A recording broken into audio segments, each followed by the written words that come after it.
Hi there to everyone online. We're just waiting for one additional NAB member to meet quorum, so we will just wait a couple minutes until she gets here.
Alrighty, Chair, whenever you're ready. Okay, I'm gonna go ahead and get started tonight. If I could get everybody to please rise to the Pledge of Allegiance.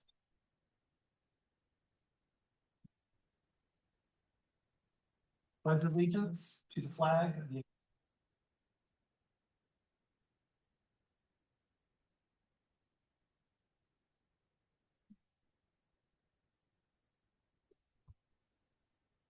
Thank you very much. Callie, can you please take roll and confirm quorum? Absolutely. Brad Conway, Present. Alina Johnson, Present. Kimberly Rossiter, Bill Newman, Present. Tyler Hinman, Julia Moreno Fritz, and Sarah Collins are absent tonight, but with that, we have a quorum of the Ward 6 Neighborhood Advisory Board. Okay, give me just 1 second, please.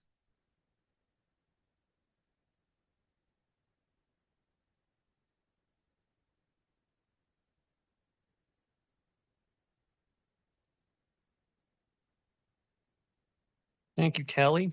Okay. Callie, do we have any public comment? Comments heard under this item will be limited to 3 minutes per person and may pertain to matters both on and off the NAB's agenda. The NAB may not take action upon any matter not agendized on today's agenda. When you are called on for public comment, please state your name for the record and begin speaking. The timer will begin when you say your name and you will be afforded 3 minutes. If you're an attendee in the Zoom meeting and would like to make public comment, please raise your hand at this time. I do not have any public comment forms in person, and no one has raised their hand online. There will be opportunity to make public comment on each of the agenda items tonight. Perfect. Okay, moving on to item A3. That would be an approval of the current agenda that is in front of the board. I need a motion and a second. I motion to approve it. Brad Conway for the record. I will second that motion. All in favor? Aye. Opposed? I think that was unanimous anyways, there's like 4 of us.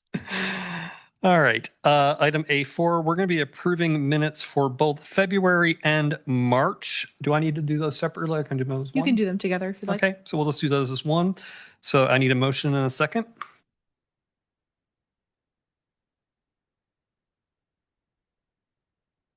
Okay, so we've got a motion to approve the minutes for February and March. I will make the second on that approval. All those in favor? Aye, that was unanimous. Thank you, Bill. All right, council liaison report, item A5. Councilmember Anderson, it's always good to see you. Great to see you, Randy Anderson, for the record. Okay, so I had my team put together some things that are going to be coming to just kind of put on your radar for Ward 6. Let's see. For our May 4th ward, our NAB meeting for our ward, we are going to be seeing a presentation from Ladera Properties. And it is a requested master plan amendment with a zoning map, as well as they are making a request to come in for annexation. So this is going to be in the South Reno, South Virginia. I'm trying to think of Rhodes Road is the nearest, I guess, access road to South Virginia. So I'd like you guys to take a look at this plan, take a look at this property, and be prepared for this discussion. As you will be, I'm sure. We don't have anything coming up specifically for Ward 6 council items, but we do have some things coming up for Planning Commission. As you know, that a lot of Ward 6 is in a PUD already with the Damani development. And so there's some exciting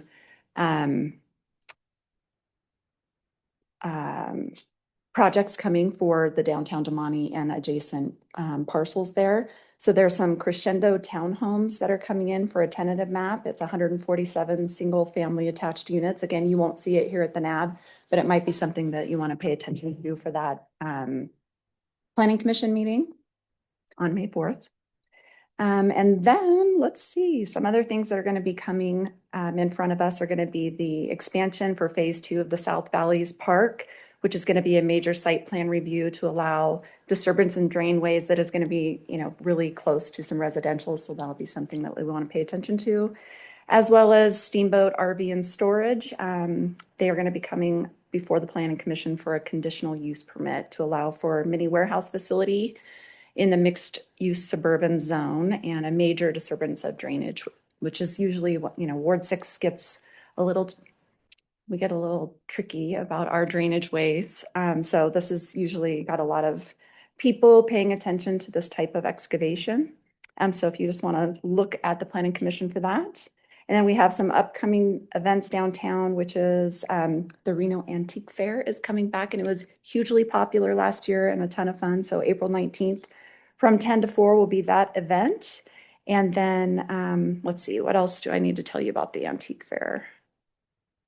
It will be the third Sunday of every month, April through November, featuring more than 150 vintage and antique vendors alongside with 15 local food and beverage trucks. So business in the front, party in the back. That's my report. Awesome. Thank you, Councilmember Anderson. All right, moving on to agenda item A6. That's going to be our staff liaison report. Callie. Sure thing. Presentation today, but do my best to move through it quickly so we can get to our presenters tonight. It's been a while since I gave one of these, so just running through some of the normal reminders about Reno Direct. We'll always have this slide in here. Should any of the board members or members of the public need to contact Reno Direct. A quorum reminder to make sure you're confirming your attendance. Big thumbs up to everyone here. Yeah. Oh, that's great, because I think they're down a couple of people right now, so that's amazing. That's awesome. Just make sure you're confirming your attendance. Like I said, thumbs up to everyone here. Well done, a great job at that. A reminder about our city's newsletters. You're all subscribed to the Ward 6 newsletter, but also development projects and council agendas. A newsletter highlight for the Reno report. If you're interested in learning about the latest news from City Manager Jackie Bryant, you can subscribe to that one as well. I think that one comes out about twice a month. Some details on the project you're listening to tonight. This project has already been approved by the Reno City Planning Commission at the March 4th meeting. So I didn't give you any feedback worksheets today since there's kind of nowhere for that specifically to go to our planning commission. You're more than welcome to give feedback to the applicant's representative here tonight. There's an associated annexation that's tentatively scheduled for the April 22nd city council meeting. So if you're looking to get some more information or give feedback, you can contact the case planner, Nate Gilbert, or submit comments directly to the city clerk's office. Let's see. There we go. Okay, this month's training is going to focus on some of the updates made to the board and commission resolution that happened just a few weeks ago in late March. To give you an overview, the board and commission resolution was established in August, and when it was passed, council requested that it be brought back after the boards had some time to operate under the new rules. So at the March 25th, 2026 meeting, council approved the changes listed on this slide in addition to some others. These included administrative updates, defining some terms, meeting time limits, chair and secretary rules, and some NAB-specific updates. So to start, the resolution allows for boards to meet more than 12 times per year if they need to with city manager approval. And from the previous resolution, you might remember that any member with 3 or more unexcused absences can be removed from the board. The updated resolution defines unexcused absences as failure to attend the meeting without providing notice to board officers or the staff liaison at least 72 hours prior to the meeting. So for anyone who serves in the secretary role, please feel free to let me know if you're consistently not hearing from someone, so we can start to record those. But at the end of the day, the council liaison makes the final decision when it comes to removing members from a NAB. Previously, this never affected this NAB, but NABs that met outside of City Hall were limited to 2-hour meetings. Now all board and commission meetings are limited to 3 hours. So these are all boards governed by this resolution that meet anywhere, unless an extension is approved by the city manager. The new resolution also clarifies some of the chair's abilities. So while the chair is responsible for managing the flow of meetings, they are also able to impose some time limits for presenters, public commenters, and board members. We've run into this with some of the meetings that have more controversial items, so we might not see the need for that, but it's available in the resolution now. So if, for example, we were to have a lot of public commenters for the item, the chair could choose to limit public comment to as low as 1:30 minutes for all commenters. This would have to be for everyone at that meeting, regardless of the item, so that everyone gets kind of fair treatment. Chairs can also set discussion limits for board members. These were intended to mimic council's rules a little bit and allow for open and fair discussion for all board members and the council liaison. Lastly, the chair has the ability to call agenda items in any order as long as they are in compliance with open meeting law. And then these changes should be made during that approval of the agenda item. The resolution has also clarified some details about the secretary. We kind of talked about this, I think, a couple months ago, but if the secretary position is not filled, the duties of the secretary fall to the chair, then the vice chair, then a regular member, by last name in alphabetical order. So hopefully that never happens, but it's in there now. For NAB specifically, we only have a few changes. The resolution requires that all boards and commissions establish bylaws, but the NABs were exempt from this requirement because the NAB rules are in the resolution. This makes it easier than if we had 6 NABs establish different rules. That would be a lot more difficult to administer. The resolution has also created a 72-hour deadline for project review worksheets. This change was made to make sure that we're not waiting on, a single member to provide comments, and so that the planning department can receive feedback earlier. So if you do happen to submit feedback after this deadline, just send your comments directly to planning staff or the planning commission, which is that link right there for the planning commission. And if you need help finding contact information for planning staff, just let me know and I'm happy to connect you. That's the end of the update tonight. We've got a council meeting this Wednesday here at 10 a.m. in Chambers. Planning Commission will meet next week. We also have a meeting of the Capital Improvements Advisory Committee next week at 5 p.m. before the Planning Commission meeting. That body is also composed of our Planning Commission. And then our next Ward 6 NAB meeting will be on May 4th. And then I'm happy to answer any questions if anyone has any. I'm good. Anybody? Easy peasy. Outstanding. Okay. We are going to move on to development project review. Before we do, I do want to point out that we only have one project in front of us tonight. That is LDC 2600033. And that is the Trago Grid Battery Energy Storage System. And I would like to say this is not a Ward 6 neighborhood advisory board. It's not within our boundaries. However, it is located fairly close to the boundary. And we greatly appreciate the involved parties joining us this evening to share information, hear our perspective and our concerns, your willingness to engage with this committee. This board and our community strengthens the process for everyone, and we are glad to have you here. So with that, you may take the podium. It is all yours.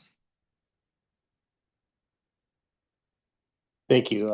Eric Hasty for the record. I'm with Wood Rogers and I'm representing the applicant Trago Grid. Thanks for the setup there. But yeah, like he said, this is in Ward 3. And so we did go to the Ward 3 NAB prior to going to the Planning Commission. And there's two things that are associated with this project. The first is the conditional use permit, which was already approved by Planning Commission. And then the annexation, which has to go to City Council. The annexation is part of this. It's a portion of the property. I'll get into that a little bit later on.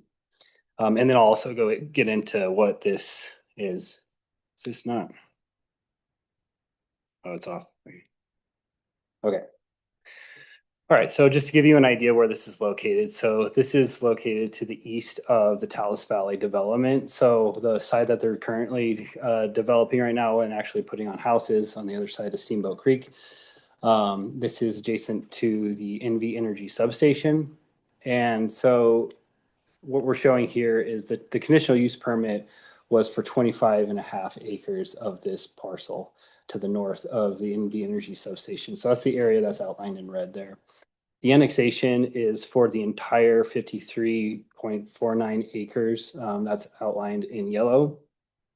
And so the project itself will only be on a portion of this site that's requesting to be annexed.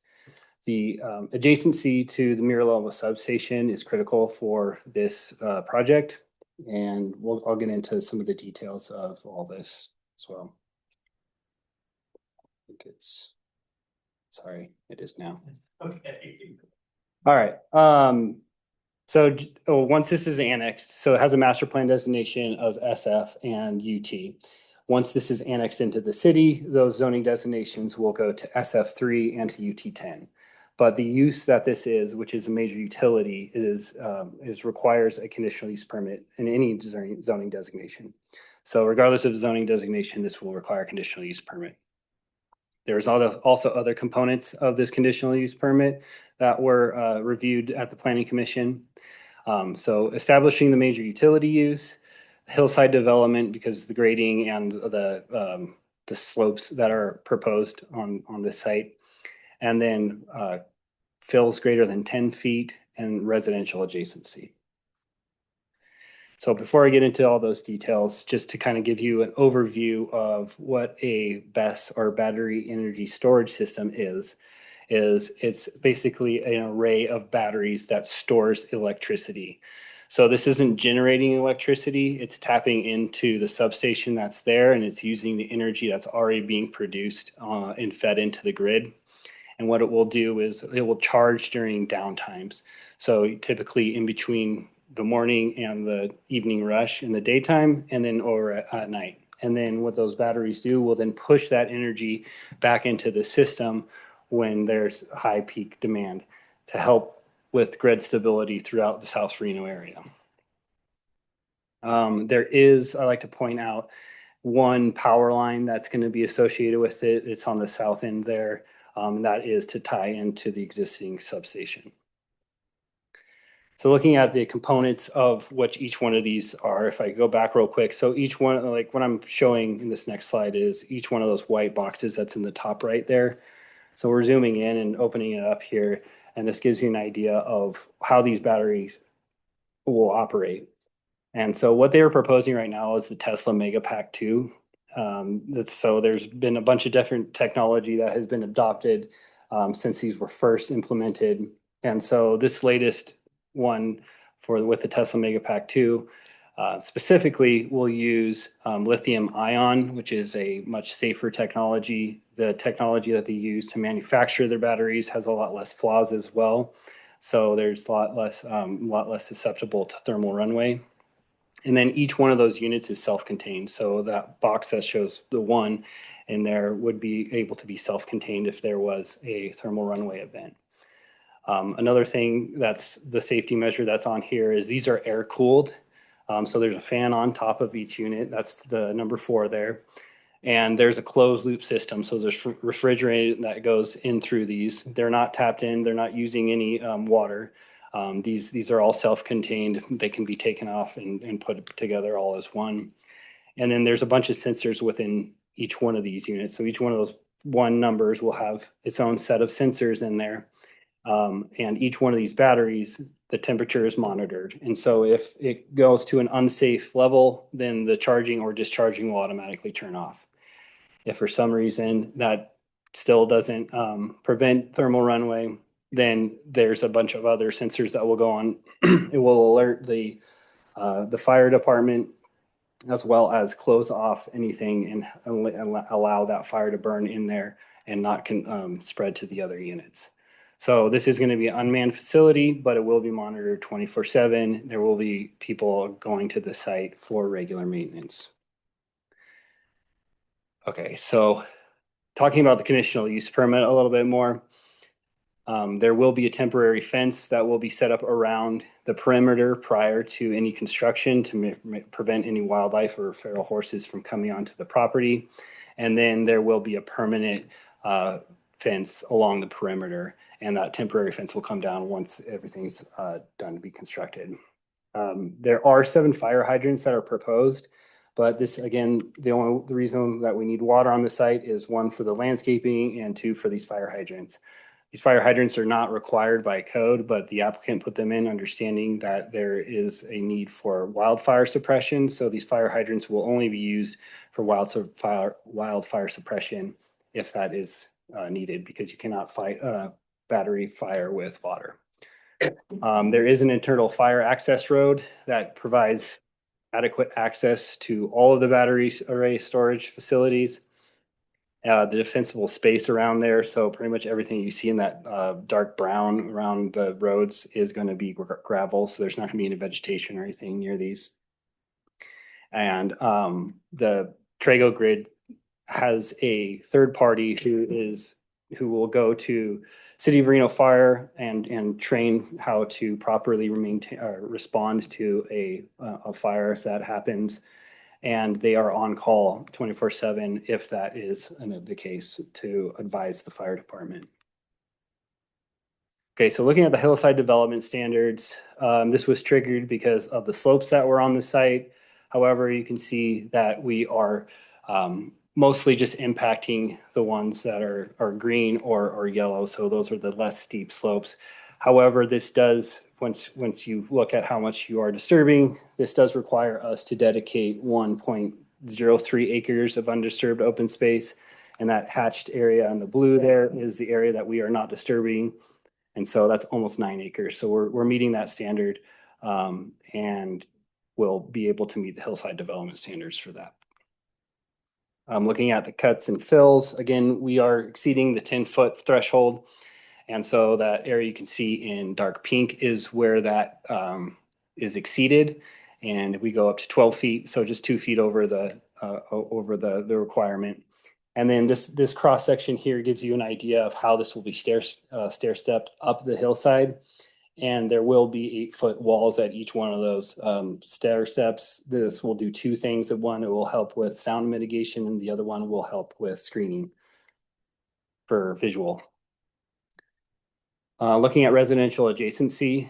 So when we were designing the site, we pushed these battery units as far as we could to the east to provide as much separation between the future homes in Talos Valley and the battery storage system. So there's about 450 feet of separation between the nearest one and the nearest property line. And again, these are up higher on the hillside. So I think there's 45 feet of elevation change between the closest one and the nearest resident. There will be landscaping as well with the residential adjacency standards. It requires a minimum of 10 feet wide landscape with trees placed every 20 feet. We are going to be increasing that as well to help provide additional visual buffer between the residents and the storage system. We did also do a sound study with this to ensure that we were within compliance of City of Reno code. So the one on the left is the daytime generation, and that is showing that we hit about 50 to 55 decibels near the residents, which is well under the 65. This was modeled at a worst case scenario. So if everything was charging all at once, which typically will not be the case if ever, we still do not hit those thresholds. And then at nighttime, obviously we were able to charge a lot slower because there's a longer charge time. So we can operate at a 40% capacity. And again, we're showing 35 to 40 decibels at the nearest residence, and the threshold is 49. So just to give you an idea of what this is going to look like, this shot right here is taken from Veterans Parkway looking east. And so you can see the substation there. Again, this is going to be a lot higher than anybody else would be able to see, but this is what it will look like afterwards. So again, before and then after. We can see we're proposing a lot of similar colors to help really blend this whole area with the hillside there, and to try not to make it stick out so much. The nearest residents are not even going to be able to see this because of the separation in elevation between the two. So I didn't show those other ones here, but just to give you an idea of what you will be able to see from the neighborhood. Here's some other views showing that. So the ones on the bottom are the one with the actual photo simulation in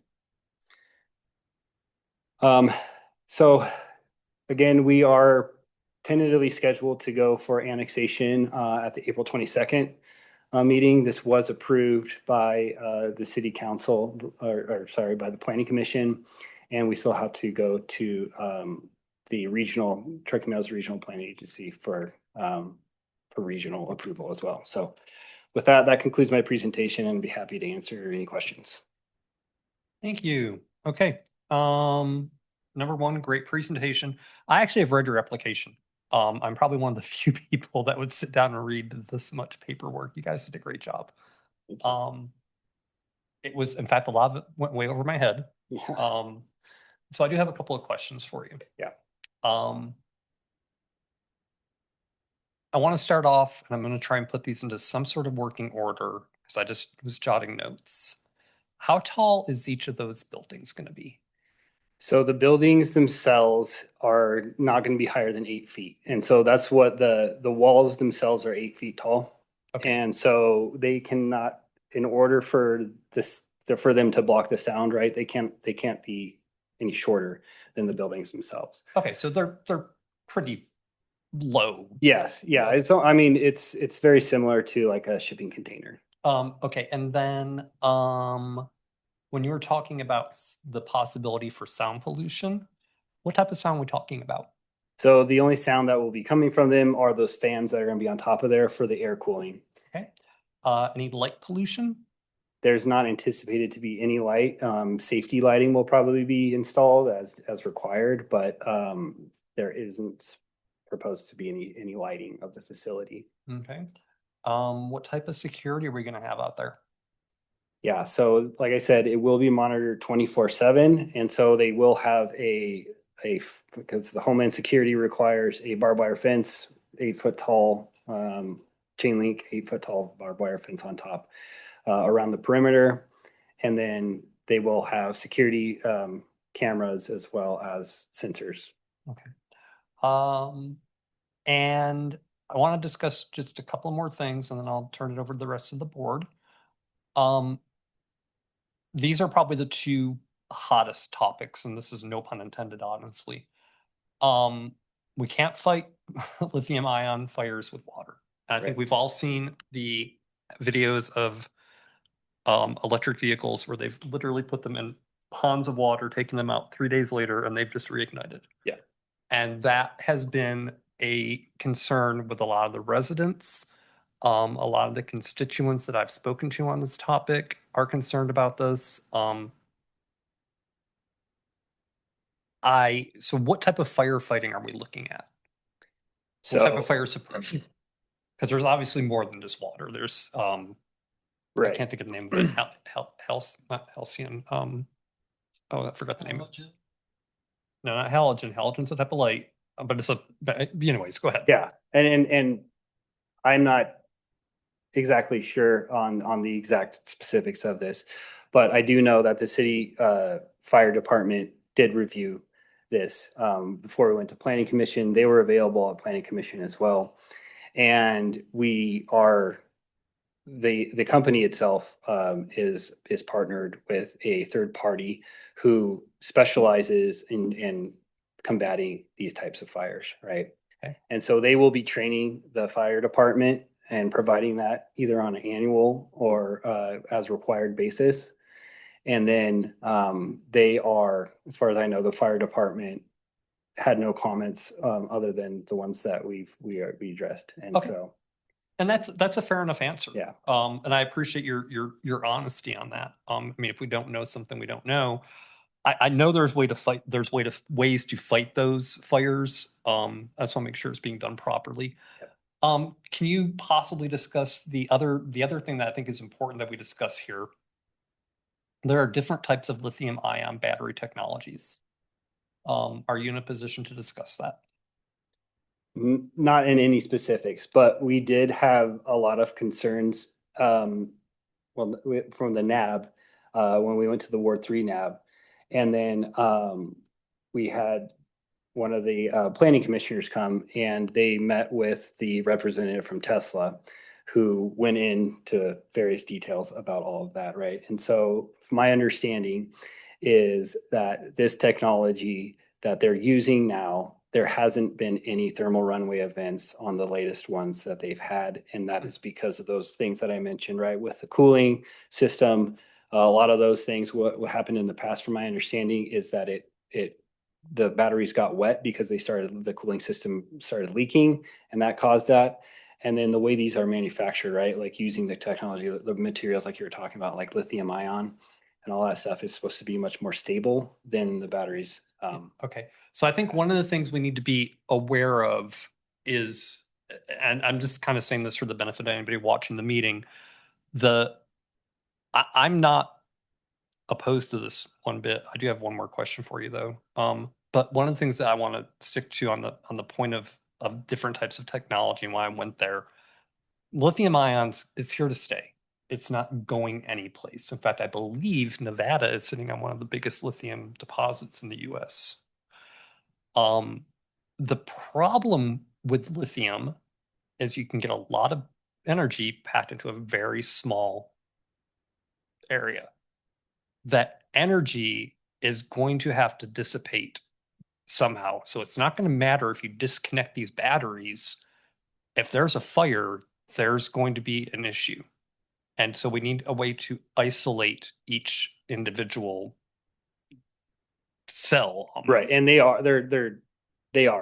individually, they were designed that way so that the fire is contained within that individual cell, and it's not supposed to be able to spread to the rest of the. It's supposed to be and will, because there have been fires at other BESS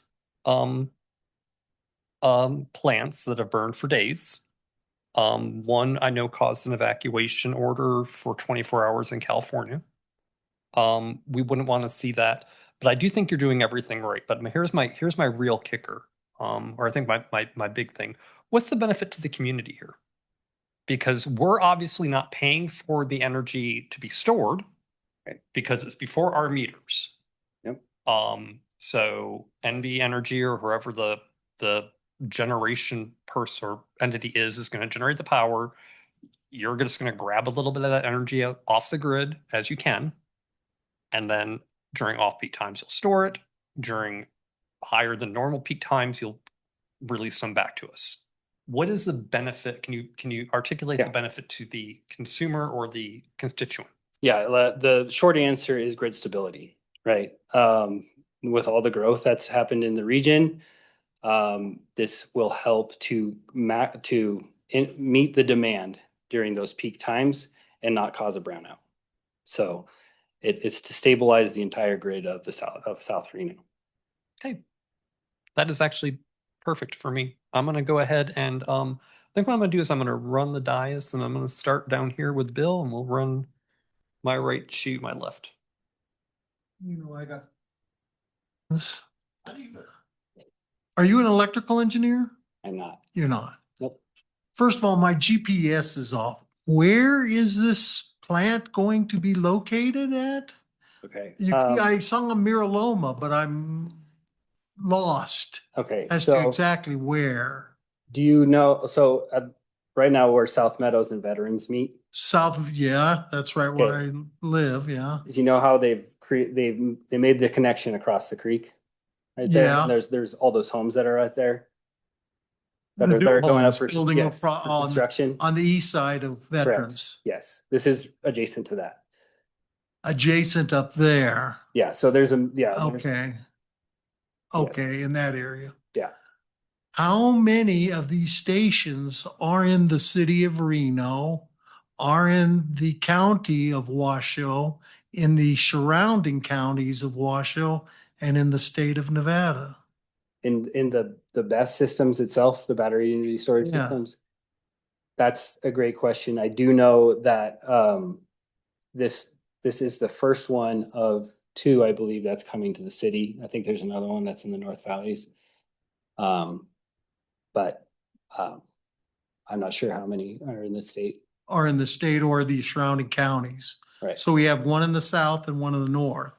Because what I'm getting at is, is there thinking that we're going to build another one in the south and another one in the north, or the east or the west? I cannot answer that. I don't know. Okay. When you say they are going to monitor it for fire, who is they? Is this going to be a private security company, the city of Reno? The or applicant public is safety? Trago Grid. Yeah. Huh? The applicant is Trago Grid, and they're going to be the ones that are managing the facility.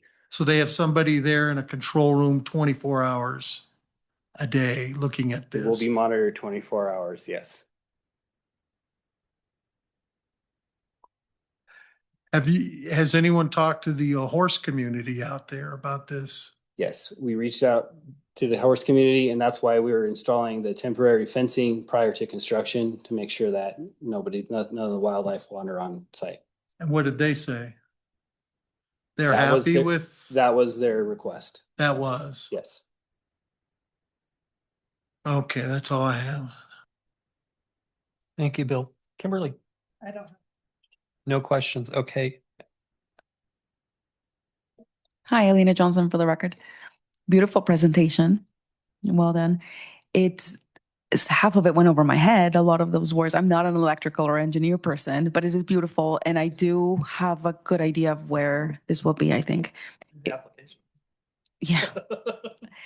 I lately find myself fascinated by the way things work from an internal perspective. I work in a hospital. So I used to be at the ER front desk. So you just see the girls and the nurses and the doctors. And I now work in a position where I see internally, organizationally, how things are.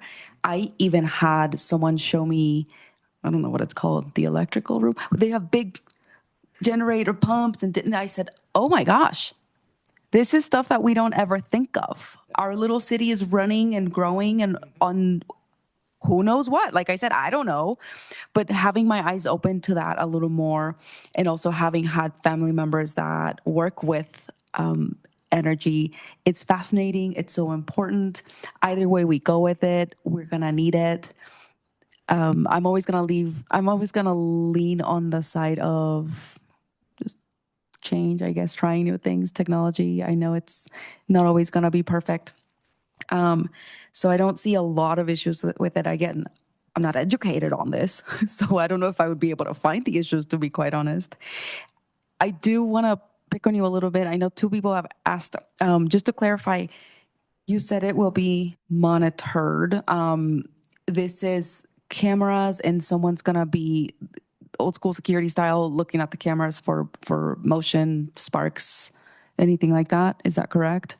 So I'm not just exactly sure how this process will work. Okay. But I do know that there will be video cameras and there's sensors within each one of those battery storage systems Okay. that will alert if there is an emergency, either because it's not operating properly and it could be coming to you, you know, it's there's a problem that needs to go get monitored. Then they'll be able to send somebody out to the site and then go check on that specific unit and identify an issue. But then if there is an emergency, those sensors will then, yes. Yeah, I think the nexus of the questions today regarding safety has been fire and monitoring. And I know that the media has also, I saw the reports too. I wonder if having even more, again, your presentation was wonderful, but even more intricate information or explaining how exactly they will be monitored might allay or the public's at least questions or concerns. That might be something that would be on in your favor. I don't see a problem with it. I do think that the grid will benefit from it, at least from what you've explained, because it almost seems like storing or reserving power and more appropriately managing it through the day and the needs of the community. The one power line you said would be affected. Can you tell me more about that? So it's not going to be affected. It's just going to be the only power line that's actually on the site itself. Got it. So it will be constructed there just to tie into the substation that's there. So Okay. Would something like this, is part of this purpose, when we've had those power outages which are rare in South Reno, would it affect something like this to where it's going to be a positive change possibly? Is that the goal? yes, that's the goal, is to prevent an outage, right? Because of all the new development and everything that's happening in the South Reno, Yeah. there's increased demand. Yeah. And so this helps to meet that increased demand during those times and prevent an power outage. Yeah. And well, look, we all want to go home and use our phones and our tablets and our computers and have light. Most of us do. So I know some people are literally off the grid. But even those of us who don't, we're here today and we're using so many things that are electronic. So again, like Chair Brad said, it's not going anywhere. I do think it seems like a safe project. I do trust our fire department. So again, thank you for answering our questions and for presenting. Thank you. I'm going to go ahead and try to, these are not firm answers because I'm obviously not on that side. I did a quick research. Bill, there's about 30 of these plants worldwide that I was able to find a list of that are being developed. I don't see anything negative with this project. I think it's like anything else. I think when you look at it, if we were to go back and we were to go back 30 years or 40 years, we were in the nuclear age. And now we've gotten past that and we've learned our lessons. And if you were to go back further than that, I'm sure at some point when they originally flipped on the first, I didn't research it, when they flipped on the first electric light bulb, somebody probably said, oh my gosh, that's horrible. I think, this is part of progress. And I'm excited to see Reno be part of that progress. So I'm going to close it with that. If anybody has any additional questions or comments.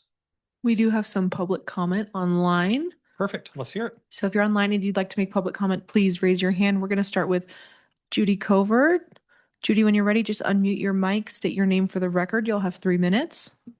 My name is Judy Covert. I live on Gold Mine Drive in South Reno.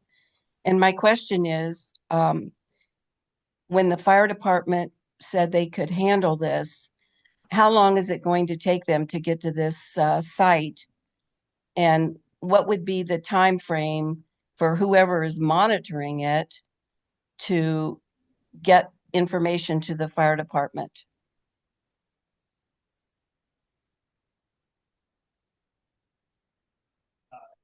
The record. So this is within the 6-minute response time for the nearest fire station. City Reno Fire Station, I believe, is next to the RC Willie. I can't think of what the intersection is right now. Yeah, so that's the nearest City Reno. And then with the joint agreement, of course, the Washoe County Turkey Meadows Regional Fire would also respond as well. Yeah, so that's most likely the closest one. And then the sensor thing is instantaneous, right? It's probably quicker than somebody identifying a fire and then calling it in. So it would alert the fire department instantaneously when there's a fire detected. You might as well just stay there. We're probably gonna have more questions. Ms. Covert, did that answer your question? And do you have any additional questions? Well, yes, but did the fire department say it was only 6 minutes? The fire Because- department has reviewed the application, and so that's the requirement. So They said it would be they could get there in 6 minutes. that I was think my what he's saying, Ms. understanding. Covert, and correct me if I'm wrong, is that the requirement is that they be there within 6 minutes and they fall within that requirement. Yes. So I think that is what That's you're correct, saying, yeah. right? So it's going to be right now, the way it stands, it'll be 6 minutes or less is what he is saying. Okay. Okay. The other thing I would like to know is the noise level. I mean, can you simulate the noise level for those new homes? I mean, Yeah, so we did have to do a noise study, which does exactly that. It simulates what, when each one of those units is running at full capacity, how loud it would be, and then all of those together running. And then it takes into account, the sound walls and everything else. And then it identifies how loud that area would be next to the property lines. And so we are well within the thresholds of residential adjacency for the city of Reno. okay. All right, Judy, I appreciate you coming to the meeting tonight and asking your questions. Thank you so much. Callie, were there any additional public comments? I do not have anyone else online with their hand raised at this time. All right, I appreciate it. Thank you. Thank you. And again, I want to thank the developer and the parties involved with this project for taking the time to come to this meeting. I think it's so important that we continue to build these bridges and not necessarily stick just within our boundaries of our ward. All right, moving on to business item C1, City of Reno financial update.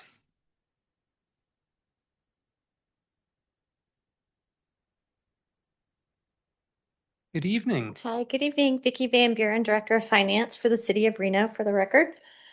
I was asked to come to this board to give you just a brief overview of the budget and an idea of what we're looking at for next year's budget. So I put together a few slides for you on that. The budget is a very large document. This is a very high level look at what it looks like to give you an idea, and here to answer questions on it as well. Thank you. Thank you. So I want to talk a little bit about the budget process and the annual financial process that we do in the finance department. Generally, what we do in the finance department, I like to say how we spend half the year on producing the annual financial statements, which are then audited, and then we spend the other half of the year developing the budget for the next year. Really, I think we spend most of the year on budget now, and we spend about half the year developing the financial statements. So it's kind of become a little bit different over the years as it's become more challenging. When you look at fund accounting, we call accounting that we do in government fund accounting. And for those non-accountant type people, I like to explain this, that when I talk about a fund in the accounting world for government entities, it really kind of equates to like a checkbook, a separate checkbook for every single fund. So when I talk about a particular fund, it's kind of like it's its own separate checkbook. It has its own balance sheet. We have to balance it out independently. It has its own cash flow and such. I've given some ideas of some of the various structures that we have for governmental funds and then for proprietary funds. On the governmental fund side, the largest one we have is called the general fund, and that one is our largest discretionary fund, and it's typically what people think of when they think of city government. They think of police, fire, parks, dispatch, city hall. All those things that people think about really are in the general fund. It's the largest one, and that's where we fund those type of activities. We have a lot of special revenue funds. This is just a list to give you an idea of what some of those are here. Housing and neighborhood development, CDBG, the Community Housing Development Block Grants would be another fund. The street fund, those funds are dedicated to the streets, drainage facility, room tax. These are all special revenues, meaning that they either are restricted by law or policy for a specific purpose. So when those revenues are received, they have to be spent on that, and we have to create separate funds for those. We also had debt service funds, which receive funding into those to pay for our debt service that we have outstanding, either bonds or long-term debt that we have. And then we have capital projects where we're doing long-term big projects, builds like the Moana Pool or Public Safety Center, some of these things, maintenance that we do. Any of those parks capital projects, those are all capital, large, intensive projects. And then on the proprietary side, these are more run like a business. So someone pays for a service and they get a service in return, and we charge what it costs to produce that service. And so the enterprise funds that we have two. We have the sewer fund and we have the building permit fund. Those are our two, where customers get a service and then we charge for that service. Then we have some internal service funds where the city itself provides the service to another department. The one I like to talk about on here is motor vehicle fund. The city has fleet vehicles. And so police vehicles, they take those vehicles to our fleet department. The fleet department services those vehicles, and then they go back to the police department. Well, the police department in their budget pays to the fleet fund in order to fund those services. So the fleet fund is providing the service to the police department. So they're providing it internally. And so it's just an example of that. Now, when you look at this, these are just examples. We have over 100 funds. So just to give you an idea of the size and scope of the budget, but we have over 100 of these, the largest one being the general fund. And that's really where I'm going to kind of focus today, because that's what people generally think about. So this is going to go faster here. So these are broken down by those types that I just talked about. So general fund is obviously the largest, $354 million budget. This is the current year budget.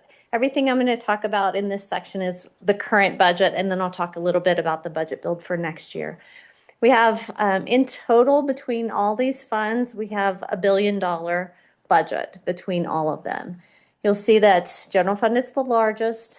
Enterprise fund on here you'll see is at $371 million, but that includes those two that I mentioned, the sewer and the building. So that's those two together to make up that enterprise fund. When you look at the budget aligns with the strategic plan. The strategic plan is set by City Council. City Council generally updates their strategic plan every 5 years. They're currently in the process of updating that right now. And really the budget is the document that is what they use in order to implement their strategic plan. So they provide the funding that supports the services that they want to see. We often get asked, where does the money go? Where does that $1 billion go? And this is just a visual to give you an idea. Public safety, That's police, fire, and dispatch. You have judicial, that's the muni courts.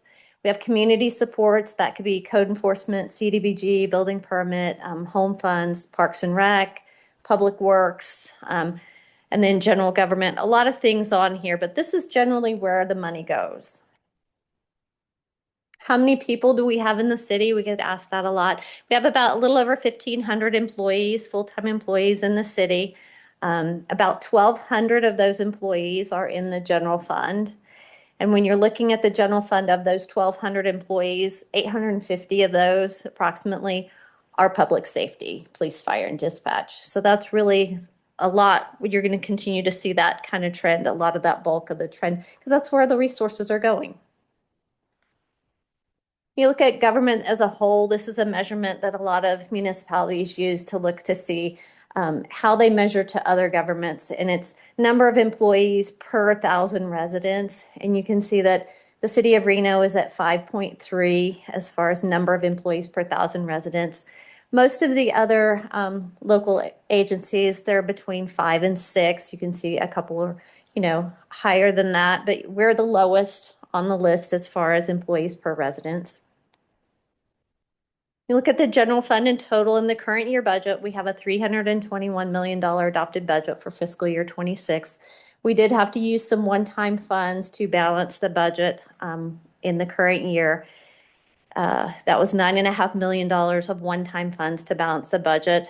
We started to see several years ago that revenues were not keeping pace with expenses, with inflation outpacing the revenue growth that we were seeing. Most of our revenue sources, you'll see C-tax and property tax on here, our two largest revenue sources, almost 60% of the budget there, made up by those two. Consolidated taxes, for the most part, it's sales tax. When you look at that, there's some other taxes in there, but 90% of it is sales tax. So it's very volatile, reacts to the economy, consumer spending, and such. Property tax is second largest. We have franchise fees that the city charges, and then licenses and permits. Those would be business licenses. So between those four, those are the top four sources. That's 80% of our budget is just from those four sources. So anytime you see fluctuations in any of those, we are going to really feel an impact because they are the main sources for the budget. Again, looking at the general fund, where does all the money go? Most of it goes to salary and benefits because we are a service agency.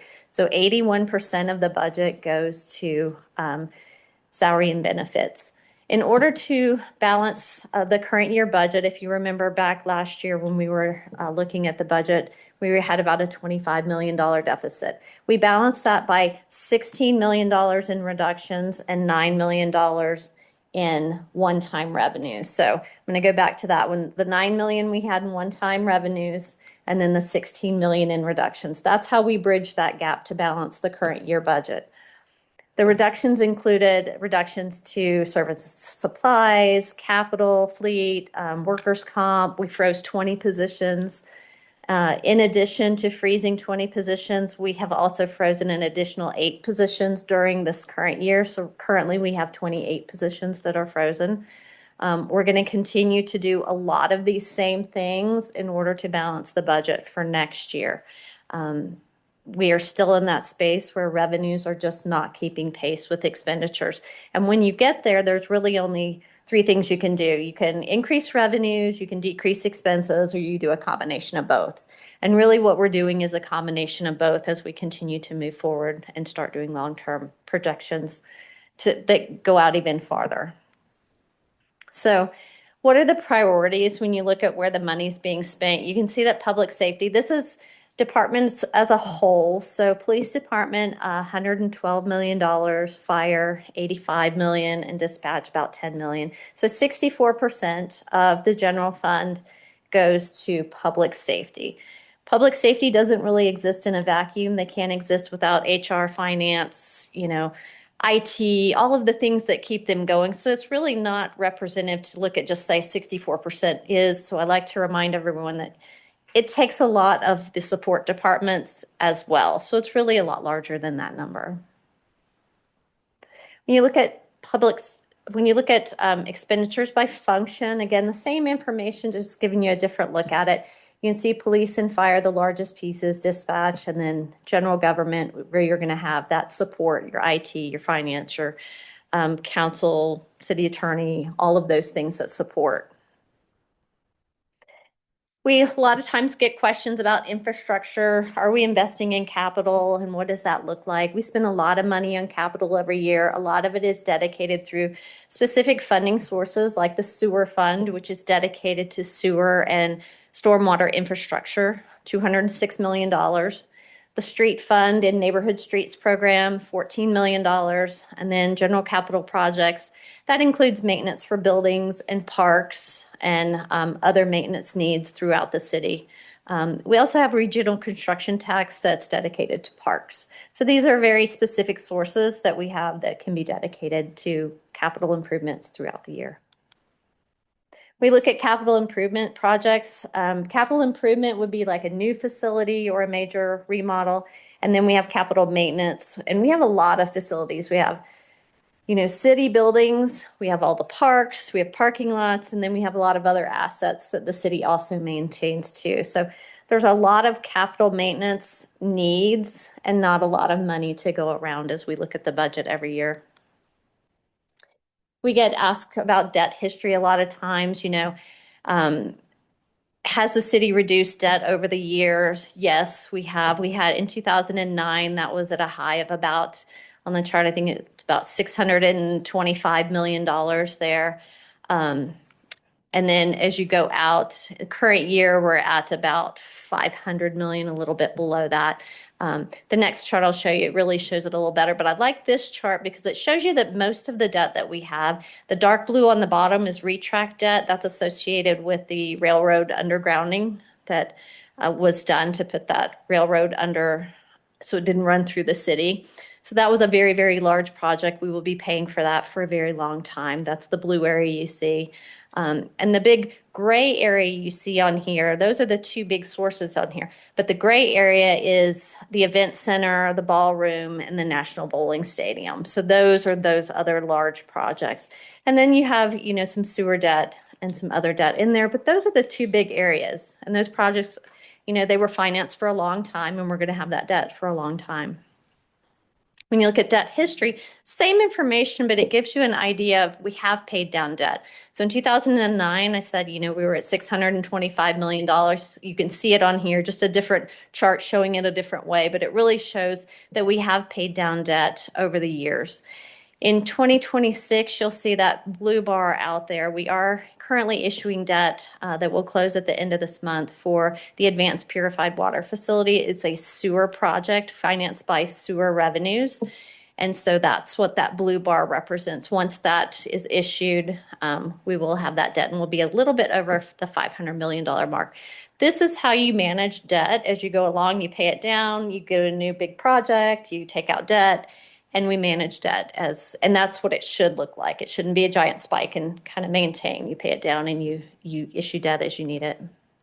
Bond rating, what's our bond rating? Our bond rating has gone up over many of the last few years. We're at that AAA rating, so we are in the high grade rating. What that means is as citizens, it kind of equates to the same as your credit rating as an individual person. You can go out and get a lot better terms. You have a lot more people that are interested in loaning you money, and you get a lot better rates on it. So looking ahead, like I said, a lot of the same things that we did for the current year budget that I've talked about are being done in the fiscal year 27 budget. We did zero-based budgeting, where every department had to justify every single dollar in their budget. So we really scrubbed those. We're using some one-time funding again this year to do some of the capital and the maintenance needs, and that's from projects that have been closed out. We're also deferring some long-term liability payments for OPEB and workers' comp, and that's to build up those amounts as we move forward in the long-term liability. It doesn't mean we're not currently meeting our current obligations, because we are. This is to build up a fund to fund those in the future.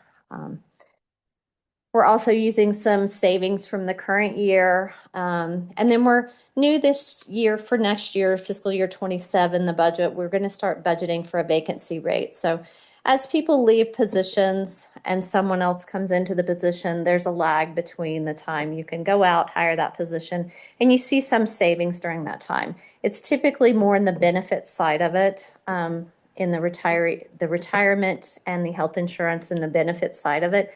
But we're going to capture that in the year versus waiting to close out the year and having some savings at the end of the year. So that's a change in budgeting that we're going to do as we move forward. The other big thing is sanitation franchise fee. It is one of the fees that council did allow us to increase and vote to increase February 11th. So they went from 8% franchise fee to 14%. It's a 6% increase. It's in alignment with what Sparks did last year for a lot of the same reasons that we have here.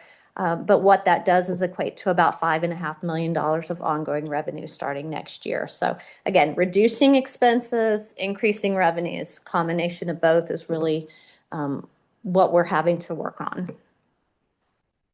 Upcoming, what's up next? I come before council every month with a monthly financial update. It's a second meeting of each month. The next one is on April 22nd. We will be talking more in depth about the budget development, the final numbers that will be going into the tentative state document on April 15th. We'll have a big council budget overview again on May 6th, and then presenting to the Financial Advisory Board on May 14th. Public hearing and budget adoptions on May 20th. And then the final budget is due to taxation on June 1st, and we start July 1 because we're on a fiscal year, not a calendar year. So we go July 1 to June 30. That's kind of it in a nutshell. And we did have a council workshop that was an all-day workshop that was on March 4th this year, where we went through the whole budget document, and we will be doing that again on May 6th, but in a little more abbreviated form on that day. And then if this wasn't thrilling enough, there's lots more budget stuff online. And if you go to Reno.Gov and you go under the department page, you look under Finance City Budget, you'll find this where you can click on the budget book. You can drill down into charts and graphs and lots of things, anything you want to look at out there. And there's lots of other information out there, as well as our financials, our audited financials for the year, information on C-tax and property tax, and lots of things too. So with that, that's my presentation. I'm glad to answer questions. Awesome. Vicki, I want to touch on a couple things. Number one, thank you so much for coming tonight. I think it is so important when we talk about the fiscal state of our community that we do that with transparency, we do that with thoughtfulness, and we do that with the understanding that not everybody is in the CPA. So I wouldn't want your job.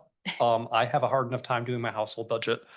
So I'm just going to kick off with that. So I appreciate it, all the work that you do every day. I want to start off by asking a couple of questions that I've gotten from constituents.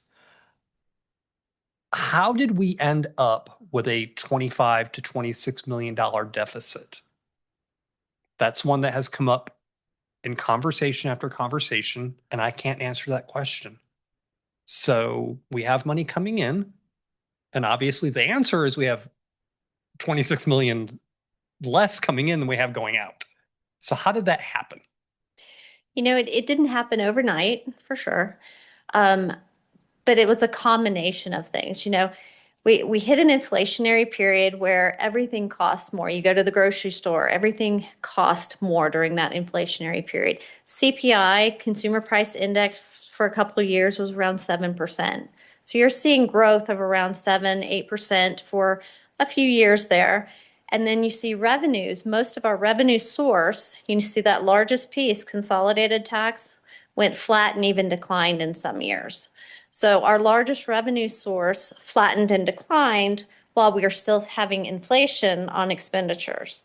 And so while you feel it initially, the longer term impact of it is much harder, because what happens is once you lose that revenue growth in that year, you're not going to regain it the next year. So say our revenues go flat in consolidated tax for, I believe it was in fiscal year 23 is when it actually occurred. They went flat, no growth there. That's our largest revenue source.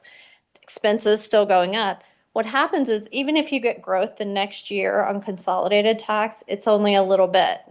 So you grow maybe 2-3%. I think we only grew 2% the next year. You're not getting growth on growth. And it's similar to when you invest as an individual.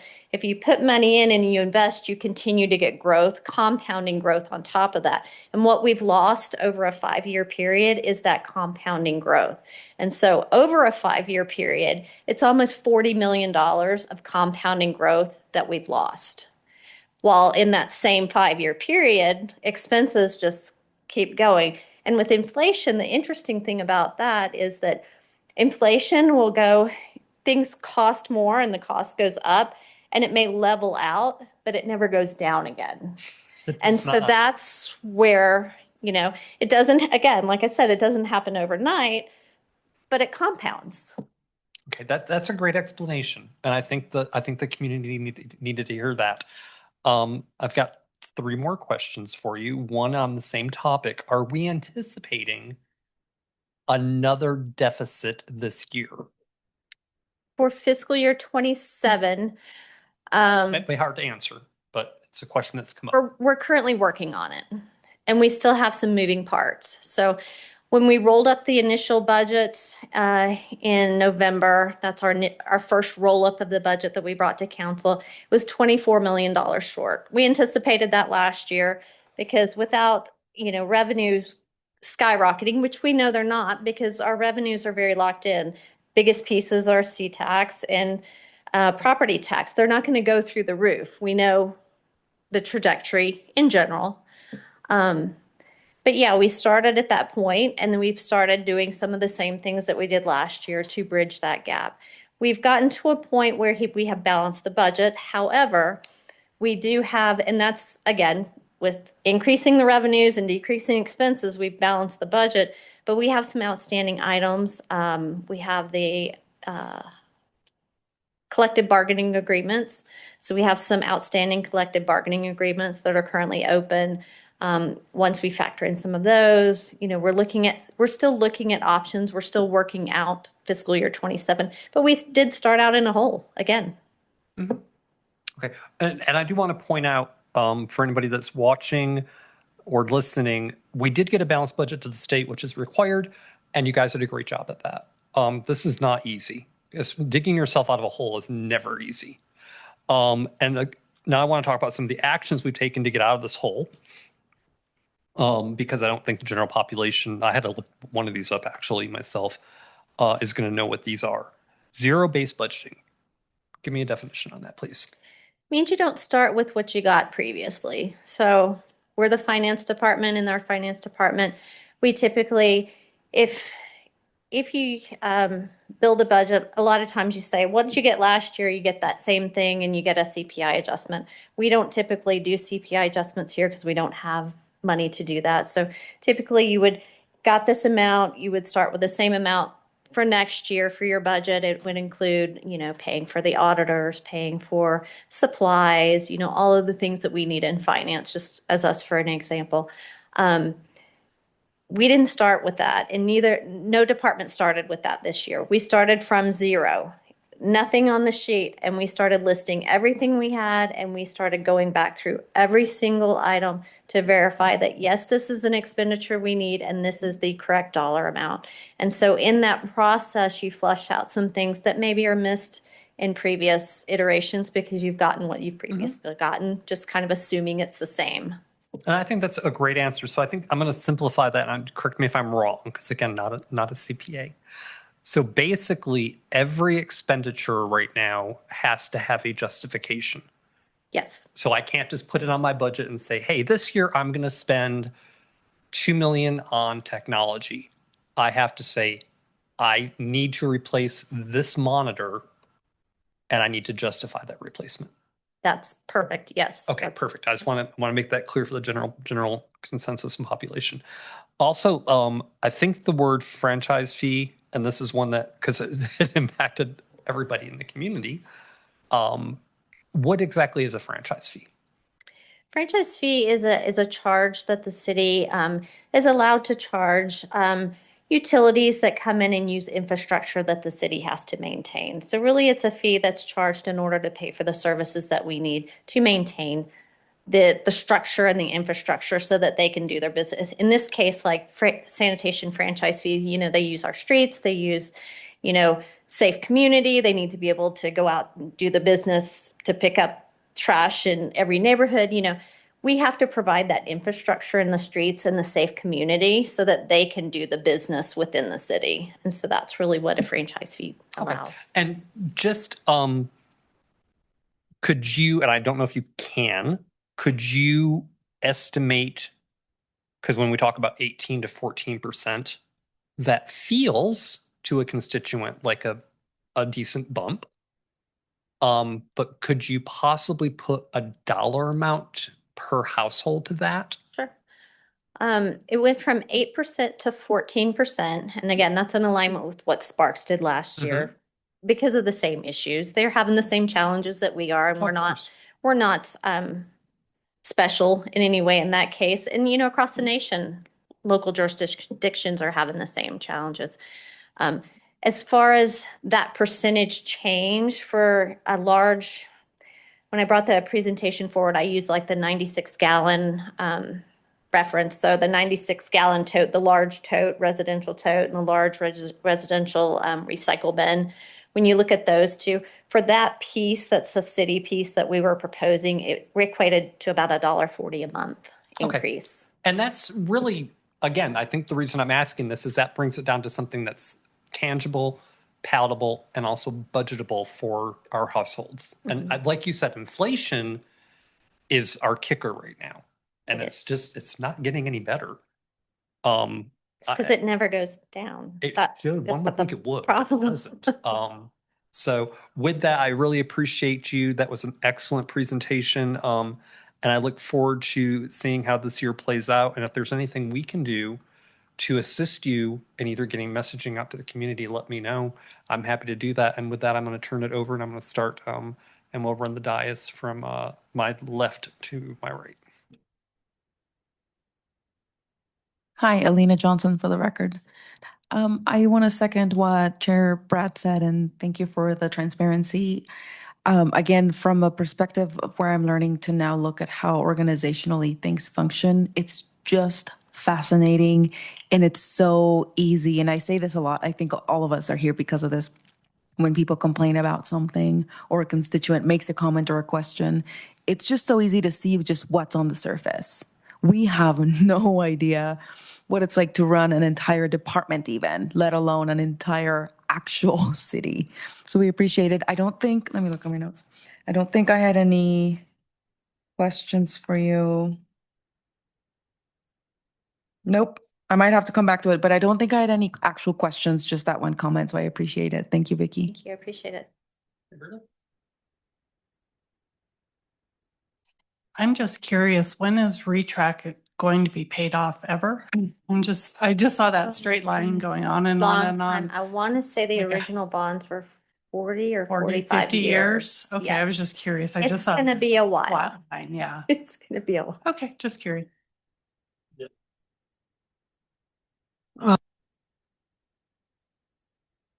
My question.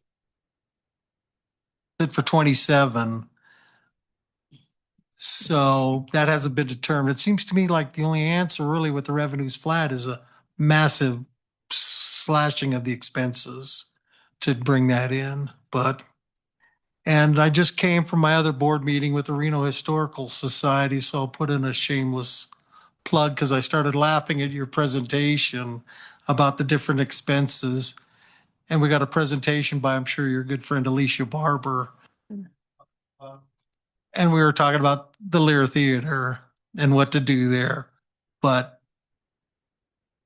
yeah, they're looking for money for that. But with all the rest, what do you do with that? But I just put in the shameless plug for that. Thank you. Bill, I think, it's interesting you bring that up. I think it's funny when we talk to our constituents and we talk to people in our community, our neighbors, everybody wants things from the city. They want the services, like you said, this is a service-driven industry. It's funny though when you start talking about taxation. And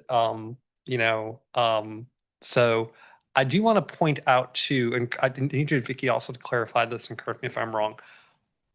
Property tax, the city property tax, the city does get property tax, correct? Yes. Okay, thank you. How often does a property get reassessed in the city of Reno? That would be through the county. The county assessor's office does the assessments. Okay, And so I'm not familiar with their practice. I want to say it's every 2 years, but don't hold me to that. Because I Okay. don't work for the assessor's office, and obviously that's done through the county. But I think they look at it every 2 years. But I would have to check with them and to confirm. okay, that's just a one topic I think we might want to look at. So no, great presentation, and I appreciate it. And you are always welcome to come here and tell us Thank where you. we stand. Let us know what we can do to help you. I would thoroughly enjoy that. That was a great presentation. Thank you. Appreciate it. Thank you. All right, moving on. Doesn't look like we had any public I'm sorry. comment for that item. No worries. Sorry, thank you. I really would be lost without Kelly. Okay, we have a presentation on the cause. This is one that's near and dear to my heart, actually. The cause and complexities of homelessness in Reno. And that would be Grant Denton.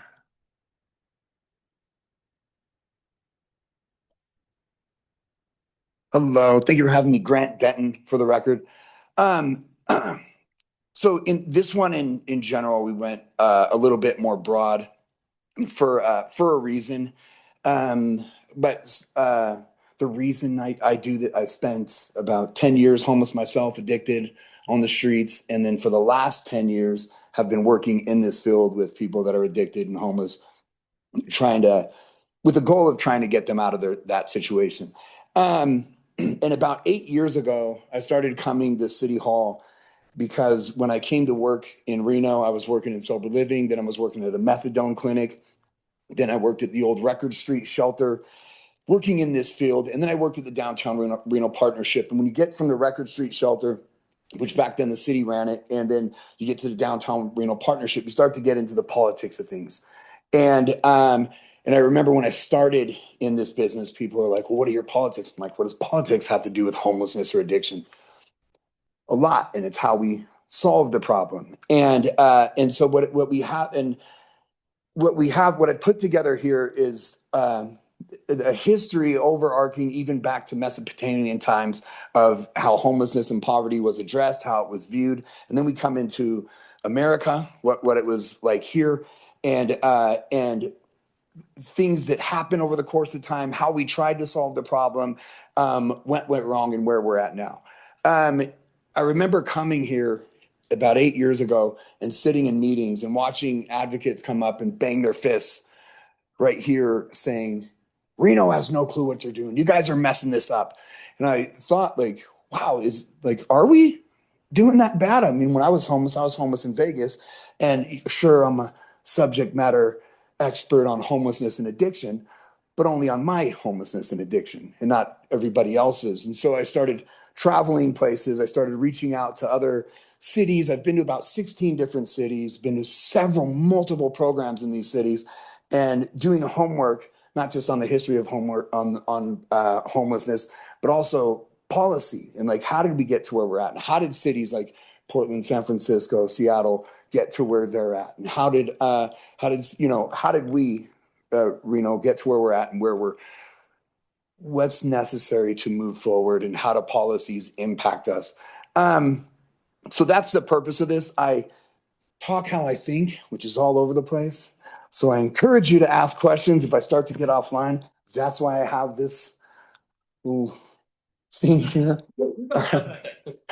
Just throw it at it. So you back up. Like, this isn't new. Like, the homelessness isn't new. Poverty isn't new. If you look at, like, from the beginning of time in Mesopotamia, there's codes of Hammurabi. Even back when there were tribes like looked at, like, so what do we do with our most vulnerable? And most vulnerable, it was orphans, widows, seniors, debtors, and guys that came, veterans of war, right? Even back when we were in tribes. And these were the people that were, and you looked at like deserving and undeserving. who deserves help and who doesn't deserve help. And it's a term, right? When you hear undeserving, why would anybody be undeserving? Well, that's how they looked at it back in the day. And even in the Mesopotamian times, they wrote codes like, these are the people that we will help, because that's what we as a community consider the most vulnerable. If somebody's it's capable and incapable. And then you get into ancient Israel, where there were loans mainly to the poor, so that they didn't have to, like, loans were forgiven after a certain amount of time. You get into the Egypt. Egypt was one of the first to have workforce programs. Obviously, they're building pyramids. And then you get into the Romans. Now, the Romans were the first to do more of a welfare program. Nona was kind of like our government cheese, right? They would import grains from local surrounding communities, so that they could subsidize the folks that didn't have it. So this isn't new. Now you get into the 1800s, and this is America, right? Homelessness wasn't even a word. It wasn't even a thing, right? It was, some people were displaced, whatever, but it wasn't a thing. You look at the gold rush, and people were actually encouraged to come out and live in a tent. Tent cities were actually encouraged. And then you look at the Civil War, or in America, homelessness really spiked after the Civil War. And the reason it spiked after the Civil War was because people were displaced, right? Folks are here, the war's done, folks are in different states that they weren't supposed to be in, they went there. And so these folks that were displaced, because this is when the tracks were being laid. Tracks were being laid, the railroad's kind of a new thing. That's why homelessness and tracks are synonymous, because these guys would be homeward bound, which would be shortened to hobos. And so that's where the term hobo came from, is a shortened for homeward bound. These guys are trying to get back home. And on the pathway, they would stop in towns and work seasonally, right?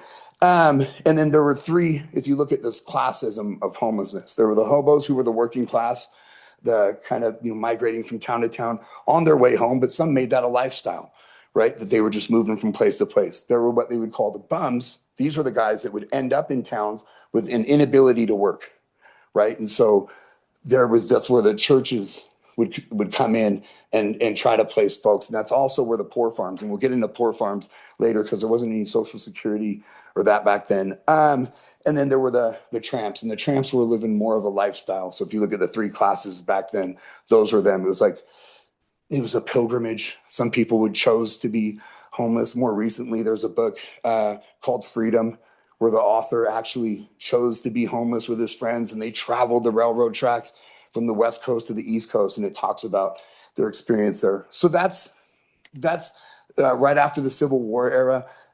Silver crash, of course, in the 1900s.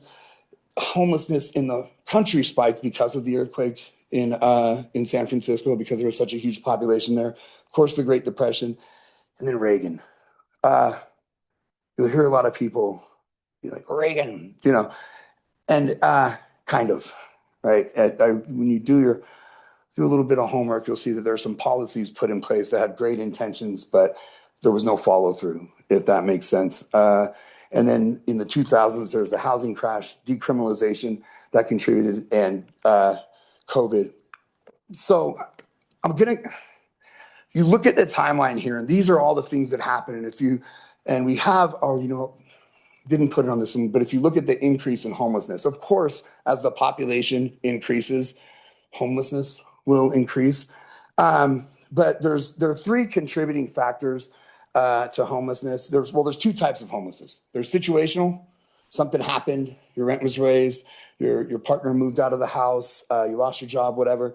And then there's behavioral. And they were both dealt with differently, right? Situational was more of a get folks back into the workforce kind of gig, and behavioral was severe mental illness, and drug addiction. And we'll go over that here in a second. If I just want to point out too that back in a real significant answer, like for churches were, and I'm going to geek out on some stuff. Just tell me if it's too much geeking. So churches were usually tasked with mental illness, because mental illness was considered demonic, right? And so they would give it to the church. This guy is possessed. What are we going to do with him? The church realized, this might not be our gig, right? And so they opened up these asylums, and the asylums were where they put folks that were severely mentally ill. The difference between severe mental illness and regular mental illness is functionality. Are they able to function? Because you can have schizophrenia and still be able to function. You can be a psychopath and still be able to function. So you can have bipolar and still be able to function, but it's when you're unable to, for the eighth time, function. So you look at asylums, and I really want to highlight the Quakers because in 1861 they opened up asylums out here, and they were historically up until even to this day, the most successful at solving the severe mental illness problem. And they had their asylums had no medications. They weren't bleeding people. They weren't doing lobotomies. They weren't shocking anybody. They were just, it was person to person contact. They were meditating with them. They were doing projects with them. They were taking them on walks. They were doing all these things. And they had an 80% success rate, which means 80% of the people that came to them were able to go back home. They shut that down around the time that meds started coming out, Thorazine, lithium, things like that. So I really want to highlight that because they also tried it again in the 70s and that got shut down as well. So if you look at the timeline as these things started to happen, and there's a description or a definition of all of these. When we get into the next, and you got your Thorazine benzos. If you look at JFK, do you guys know the Kennedy story? His sister was had a lobotomy done, and so that's where he pushed for the Health Care Act. It got passed, and then 3 months later he was assassinated. So there's no funding for it. Then Reagan brings it back, and it was. There's a book I encourage you guys to read. It's called Psychosis, American Psychosis, and it describes this whole lineup of how the asylums worked, how we handled mental illness. There's also a book called The Anatomy of an Epidemic, and if you line these two books up together, The Anatomy of an Epidemic goes through the medications that we're trying to medicate America, right? And so it goes through that and the outcomes of that and how it all aligns. And then when you get into more recently, Housing First Initiative, of course, the housing crash, rapid rehousing, the defunding of shelters. It was like we had a choice. We can put people in houses, we can put people in shelters. We put folks in houses, and so the shelters kind of decreased. There was also a decrease in treatment facilities. And if you have any. I can answer all those questions and why, because each policy affects funding, right? And so if you put all your money into putting people in houses, most people will choose to go to the house, whether they succeed or not in that moment. And if they need treatment and it's only an option, if that makes sense, then there's not going to be a demand for treatment. Does that make sense? And so there's not going to be a demand for mental health care. There's not going to be a demand for drug treatment if we're not given if that's only an option and not a requirement.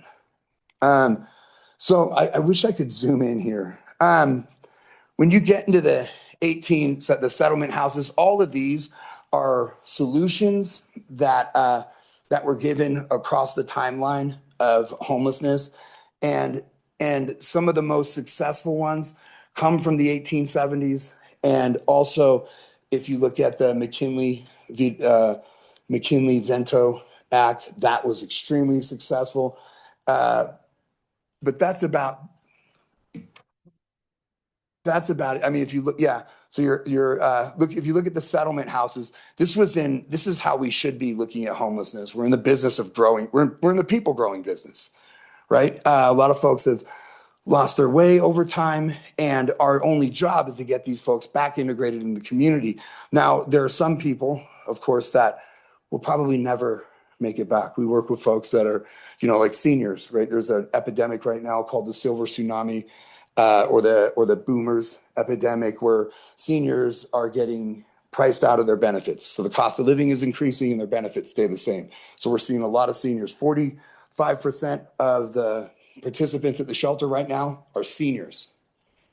And so and I can send this to you. You can look at all these different types of solutions that we have over the course of time. The problem with most of them is they're magic bullet solutions where we want to solve a complex problem with a simple solution. So we want to put all of our money into housing first, or we want to put all of our money into treatment, or we want to put, and it has to be more diverse. We need to have a better triage of homelessness because we're trying to stick everybody into the same bucket, if that makes sense.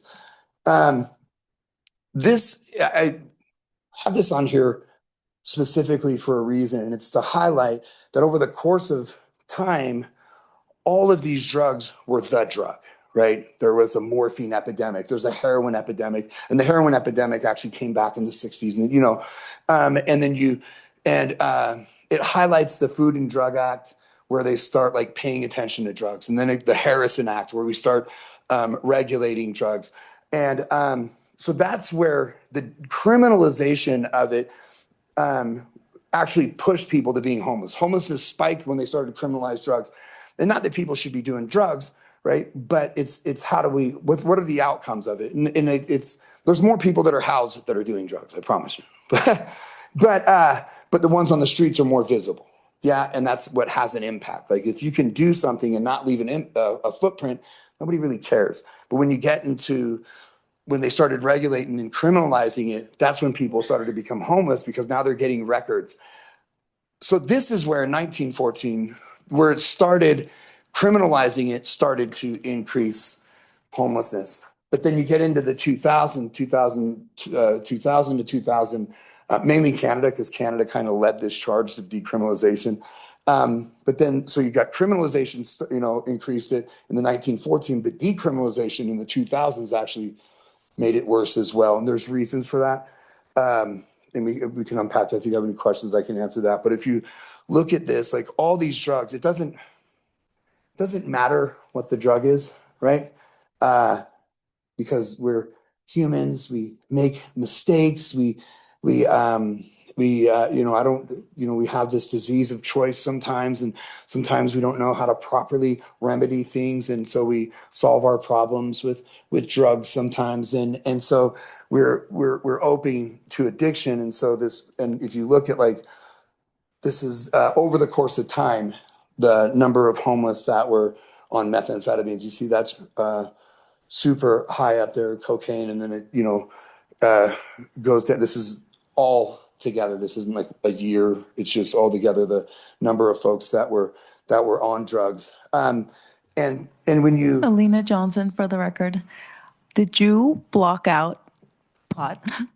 pot, There's something at the bottom that was blocked out. Do you remember what it was? Do you know what it is? You can't. I guess you can't really tell because there's like a square. I was mostly making a joke because I could. If anyone can see the square at the bottom that's covering something, I don't know. I would have imagined. I imagined. can't remember what it was. I think we actually duplicated. We duplicated one of those. Okay. I don't think so. Pot is interesting. That's what. Yeah, it was a funny question. Yeah, no, you're right. Pot is like, so if you go to Vegas Stronger is a treatment center in Vegas, of course. We have one out here, Reno Stronger. The data there shows that like a lot of people aren't going to treatment for pot. Now there's this overlying gig, and if you look at the data now, I was just at a drug policy convention in DC from SAM. SAM is Smart Approaches to Marijuana, and they look at the data since marijuana's been commercialized. You say we use this term medical, but very few people even use it for medical reasons. And the amount of psychosis that has increased, the amount of if you take a line graph of social media, and then you take a line graph of access for teens, right? Social media for teens, access to marijuana, and then you take a line graph of teen suicide. They all move at the same rate.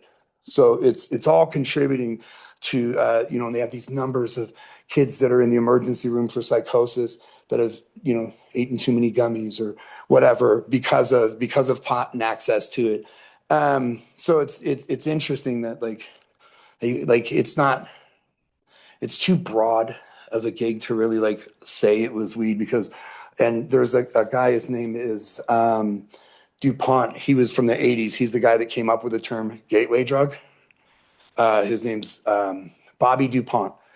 And he wrote a book about this, about how pot opens it up. And I know like it's been taken to for a gateway drug, but it's actually like, if you read the book that he wrote, and this is back in the 80s, it really does open up how pot, which was kind of the social, kind of the cool thing, kind of open it up for more use. And that's just like what it is. I'm not banging on it or making any statements about that, but I mean, those are outcomes. But yeah, pot does have an impact on mental illness, and the commercialization of it also does. Yeah, I was wondering if where it was in the. I assume that's what it was at the very bottom that someone blocked out, but I was just wondering. No, I think that we actually duplicated one of them and we got lazy. So, and then this is just the different programs and how they worked over the course of time. And it looks like the program from the settlement houses was actually the best, but that was for people that were capable of getting it back. Like there are some people that like, they're not, I mean, some folks aren't going to get a job. Some folks aren't going to sustain a job because of age or ability. It comes down to willing and capable, right? And there's 4 different groups, but Alina yeah. Johnson for the record again. Sorry, the settlement houses, are those the Quaker asylums? No. No. Okay. Yeah, no, those were more urban inner city. Okay, got They it. would do those in Philly and stuff like that, where they would put these houses together. But these houses came with this support, right? A lot of support where they were getting them back into the workforce industry, things like that. And if you look like around the depression, so like there's 3 things that are connected. It's poverty. These impact homelessness, poverty, mental illness, and drug addiction, right? And then and like the poverty portion really. So we're, as homeless providers, we're tasked with taking somebody from a condition of homelessness and moving them. We're successful if we move somebody from homelessness to extreme poverty, right? And once you're in poverty, you're just a flat tire, a sick day, 2 sick days, 3 sick days away from being homeless again. So when you talk about like, people are like, is homelessness going to increase? For sure. Every year, it's going to get worse. Well, why is that? Well, because when we move people to a condition of extreme poverty, there's not a real safety net, right? And so when you have a lake that has 2 rivers in, one is recidivism and one is new homelessness, and only 1 river out, the lake's going to get bigger. So unless we kind of figure out this welfare situation and how we help folks, and you can dive a little deeper on that, like how we incentivize people. I'm not making a statement, but it's in some ways we incentivize folks to stay sick, right? Not take the raise, because if you get the raise, then you lose the benefit. If you lose the benefit, that's $200 a month. If your rent isn't subsidized anymore, that's another $500 a month. So you getting a promotion and getting a raise would actually decrease your worth in that moment, if that makes sense.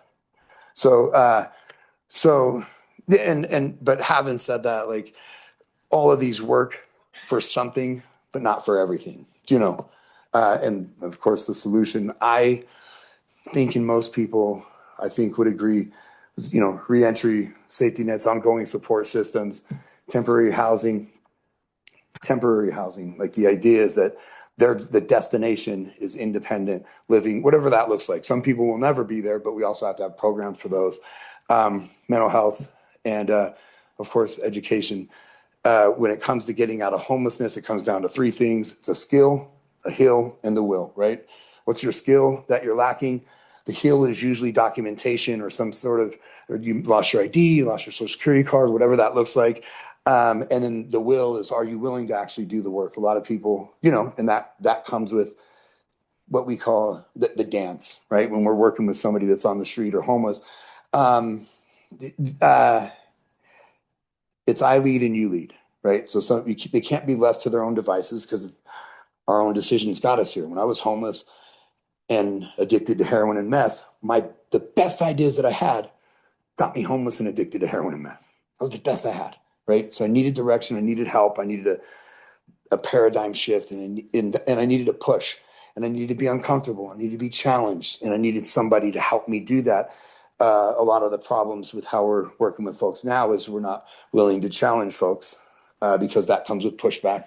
You're not going to be the most popular guy in the room or at the shelter or or on the streets. And but you also have to have enough rapport to where they try, and long-term, right? You got to be there, staying power to where these folks are trusting you and you're able to do what we call the dance. I lead, you lead, I lead, you lead. And that comes with the training portion and the under the education, like where we're working with folks. So that is the whole, I maybe fire hosed a lot of stuff, but this presentation. I actually shortened it. It was so long. And I also have, if you guys want, I have a history of homelessness in Washoe County from day one when we started really addressing it, and that was the first rules towards vagrancy laws from 1872 to where we're at now. I'd actually like to see that, Grant. I'm gonna ask you if you would either give your contact information to staff so I can reach out to you, or staff, you can give them my contact information. Either direction, I'm fine with it. Yeah. I want to state a couple of things here really quickly. Number one, I want to commend you for standing up in front of this board at that podium. It's not easy to admit that you spent 10 years homeless. It's not easy to admit that you spent 10 years addicted to anything. I want to commend you for the work you've done. I can't, there's just no words to say. What you're doing is fantastic. I'm going to say a couple of things here. One of the challenges, and you brought it up, like the Reagan era, is that there was no follow through. Great policy, but no follow through. Politics, and we're all learning politics. We're learning probably more than we ever want to sitting up here about politics, is that it's cyclical. So the decisions that we make or that we're pushing for, the changes that we're pushing for, we may term out before we ever get to see those through. And then the next set of people are going to come in and it may not be their priority. So I think that's one thing. I think the other thing that's really important to note is that not every, like you said, not every homeless person is addicted to drugs. Some are out there simply because they had an issue, especially in Washoe County now. I'm seeing more and more of it with just being able to pay their rent, just being able to pay their mortgage. It's so difficult and they don't know what else to do. So they wind up living in their car. They wind up living in one of these encampments. We have got to stop looking at these people as a burden and looking at them as people. I will tell you right now, I walk out of City Hall most times that I'm here. I will walk out the back door through the alley. And it doesn't bother me one bit. Not one bit. It used to scare my ex to no end when we would walk by a homeless person and they would be asking for money. Do you think that person wants to be on the street asking for money? Probably not. They probably have a million other things they'd rather be doing. Now, here's the thing. When drugs come into play, whether it's drugs or alcohol, it doesn't matter. I know you had a lot of different drugs listed there. It doesn't matter what drug it is. At the end of the day, every drug does the same thing, which is release endorphins. So you get your high, you get that pleasure from it, and that's where the addiction comes in. So I think everything we can do to help them and lift them up, and I loved how you said it, it's the will, the hill, and there was a third one, the skill. It is so important, and we need to stop valuing people based on things like where they live. You know, it's not necessarily what, you know, I get that we don't want to see it in our neighborhoods. I understand. I went through it a couple years back. We had a family living in a motorhome on my street, and it was a big ordeal. The city, by law, couldn't tow the RV because there were people in it. Yep. They were making a huge mess of the street. That's really the issue. The issue isn't that they're living in their motorhome, it's that they're not being a good neighbor. And so we need to really be addressing these things, and I think that's what you're doing. And I want to encourage you to keep doing that. And again, I know it cannot be easy to stand up and say, I was homeless for 10 years. I am curious about something. I have a question for you. What made you decide that you were just done with being homeless, you were done with your addiction, and you wanted more for yourself. This, so There had to be a pivot point. absolutely. In those 10 years, and you look at like, so I have 7 brothers, 1 sister, and I was the only one that managed to be a homeless addict. We're raised in the same home. It was what you call a maladaptive response to the world. I wasn't responding to the world well. I got the same 24 as everybody else.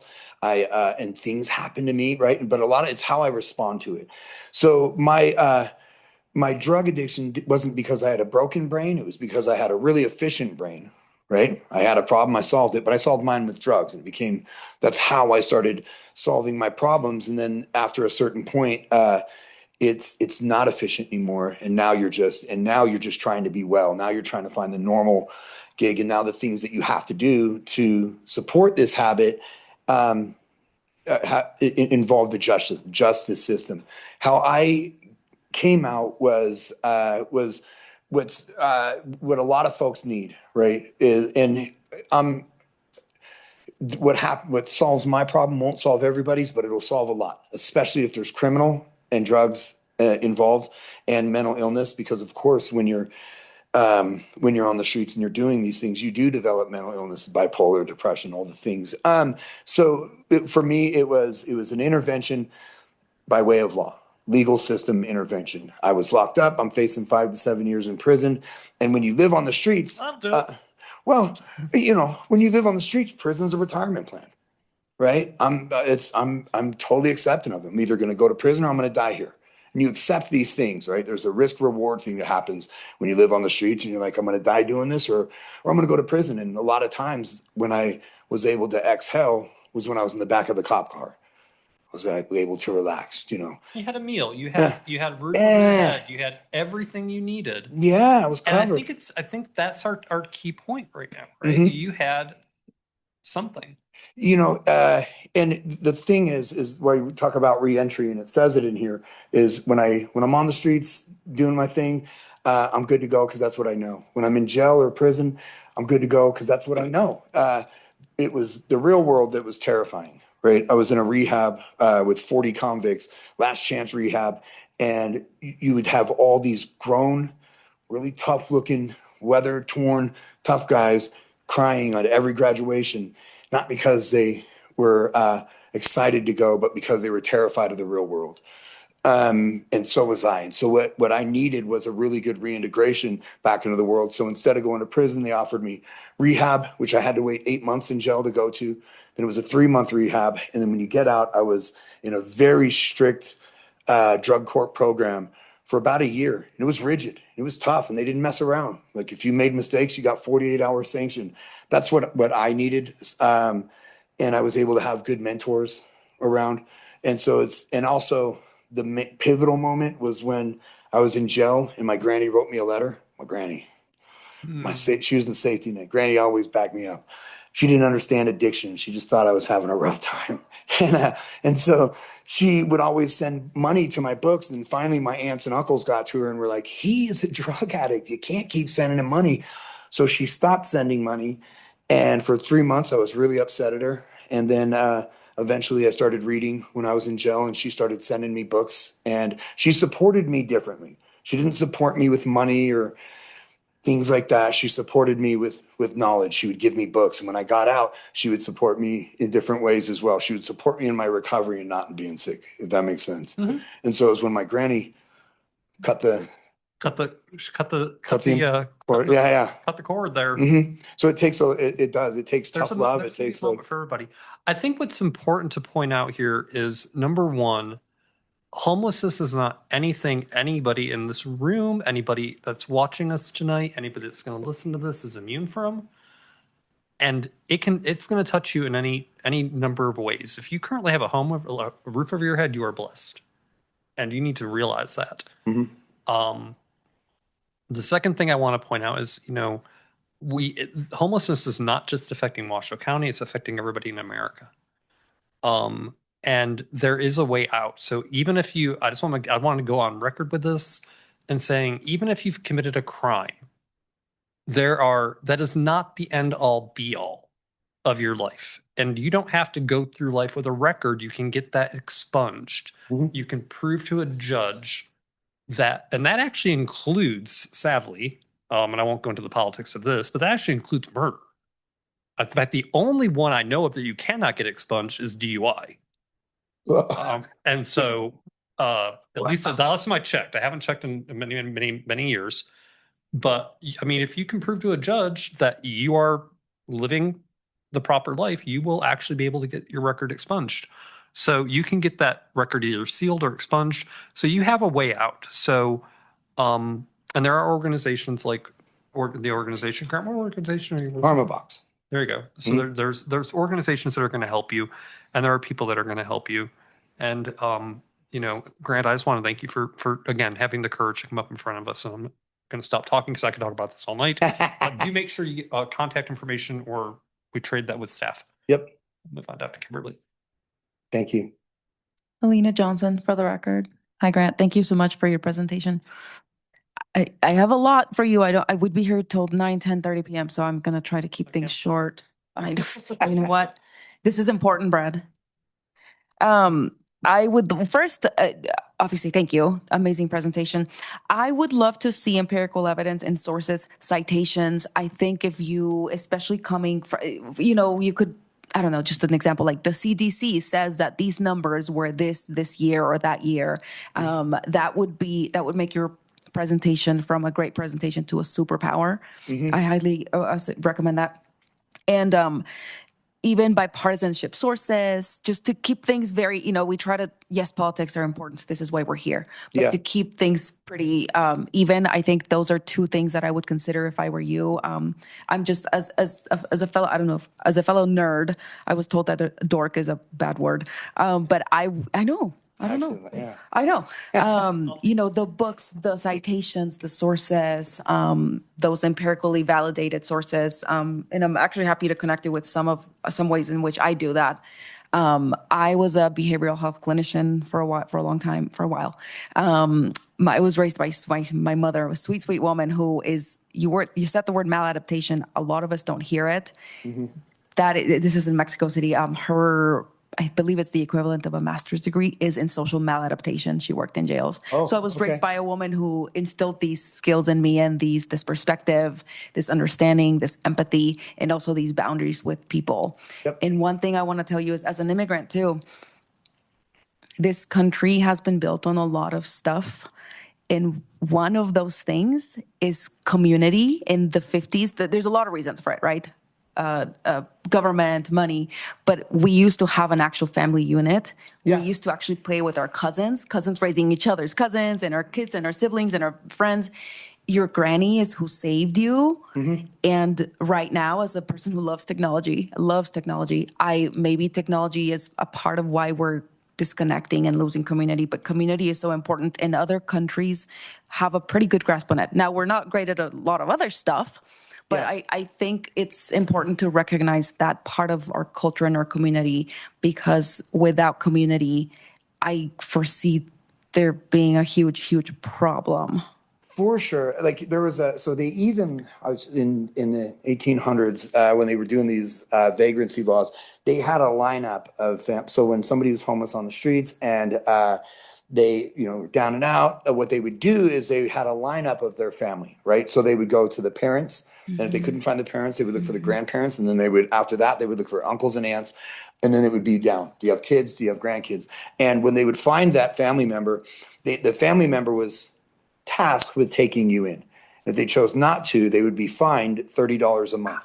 That's in the 1800s, because that's the cost of, and it's expensive, but that was the cost of homeless services a month was $30. And so that was like how Washoe County kind of legislated family, like you better take care of your own, you know. Not that works all the time, but that's actually. Well, and in other countries, our elderly are the most revered part of our society, right? There's so many different things we could be doing differently. I still think we're the greatest country in the world. Yeah. But there's so many things we can still learn. So, and you're 100% right. I get real, especially with, you know, seniors. And the thing is when you're homeless, there's 4 constants. And I'm saying this for a reason. There's a sense of urgency. We need to have a safety net for these seniors, because once you hit the streets, once you hit a shelter, it gets significantly tough, and the sense of urgency to get off the streets increase, because for specific things, there's 4 constants that happen when you're homeless. You're subject to the elements. Whatever's going on outside, your things will get stolen. That's how we shop. You're subject to violence, because that's how we resolve conflict, and you're always on someone else's property. And these things include, in addition to bad diet, lack of sleep, and bad hygiene, release cortisol. And they say on average, somebody that hits the streets can develop a mental illness in 130 days. That's an average. Somebody can do, in a month. And then there's substance abuse, and you'll see seniors that come out like innocent and regular folks, and then within a matter of a short time now you have more problems. It goes from situational to something else. Yeah. No, I agree. I think this is fascinating. I also have a background in behavioral health and clinical behavioral health. I've also done social work. I've worked in ERs where we get a lot of the homeless population that has no way to be treated otherwise. So I've seen this pretty closely. I want to know, so there are a couple more things. I want to see you make that lake diagram where it's where 2 things are feeding into the lake, but only one thing's feeding out. I think that would be a powerful diagram. If you don't have it, I would suggest you could make that. I'd like to connect you to the gals who came and presented about why teenagers should stay away from social media until a certain age. I happen to not agree with them. I happen to be on a different side on that, but I think that would be a good connection for you. I have a question for you about that later. No, that's fine. I have teenagers. So. I have another deeper question. When I did social work, now this was in a rural area, so it was different. Yeah. I did have one person for whom she's homeless. He was homeless.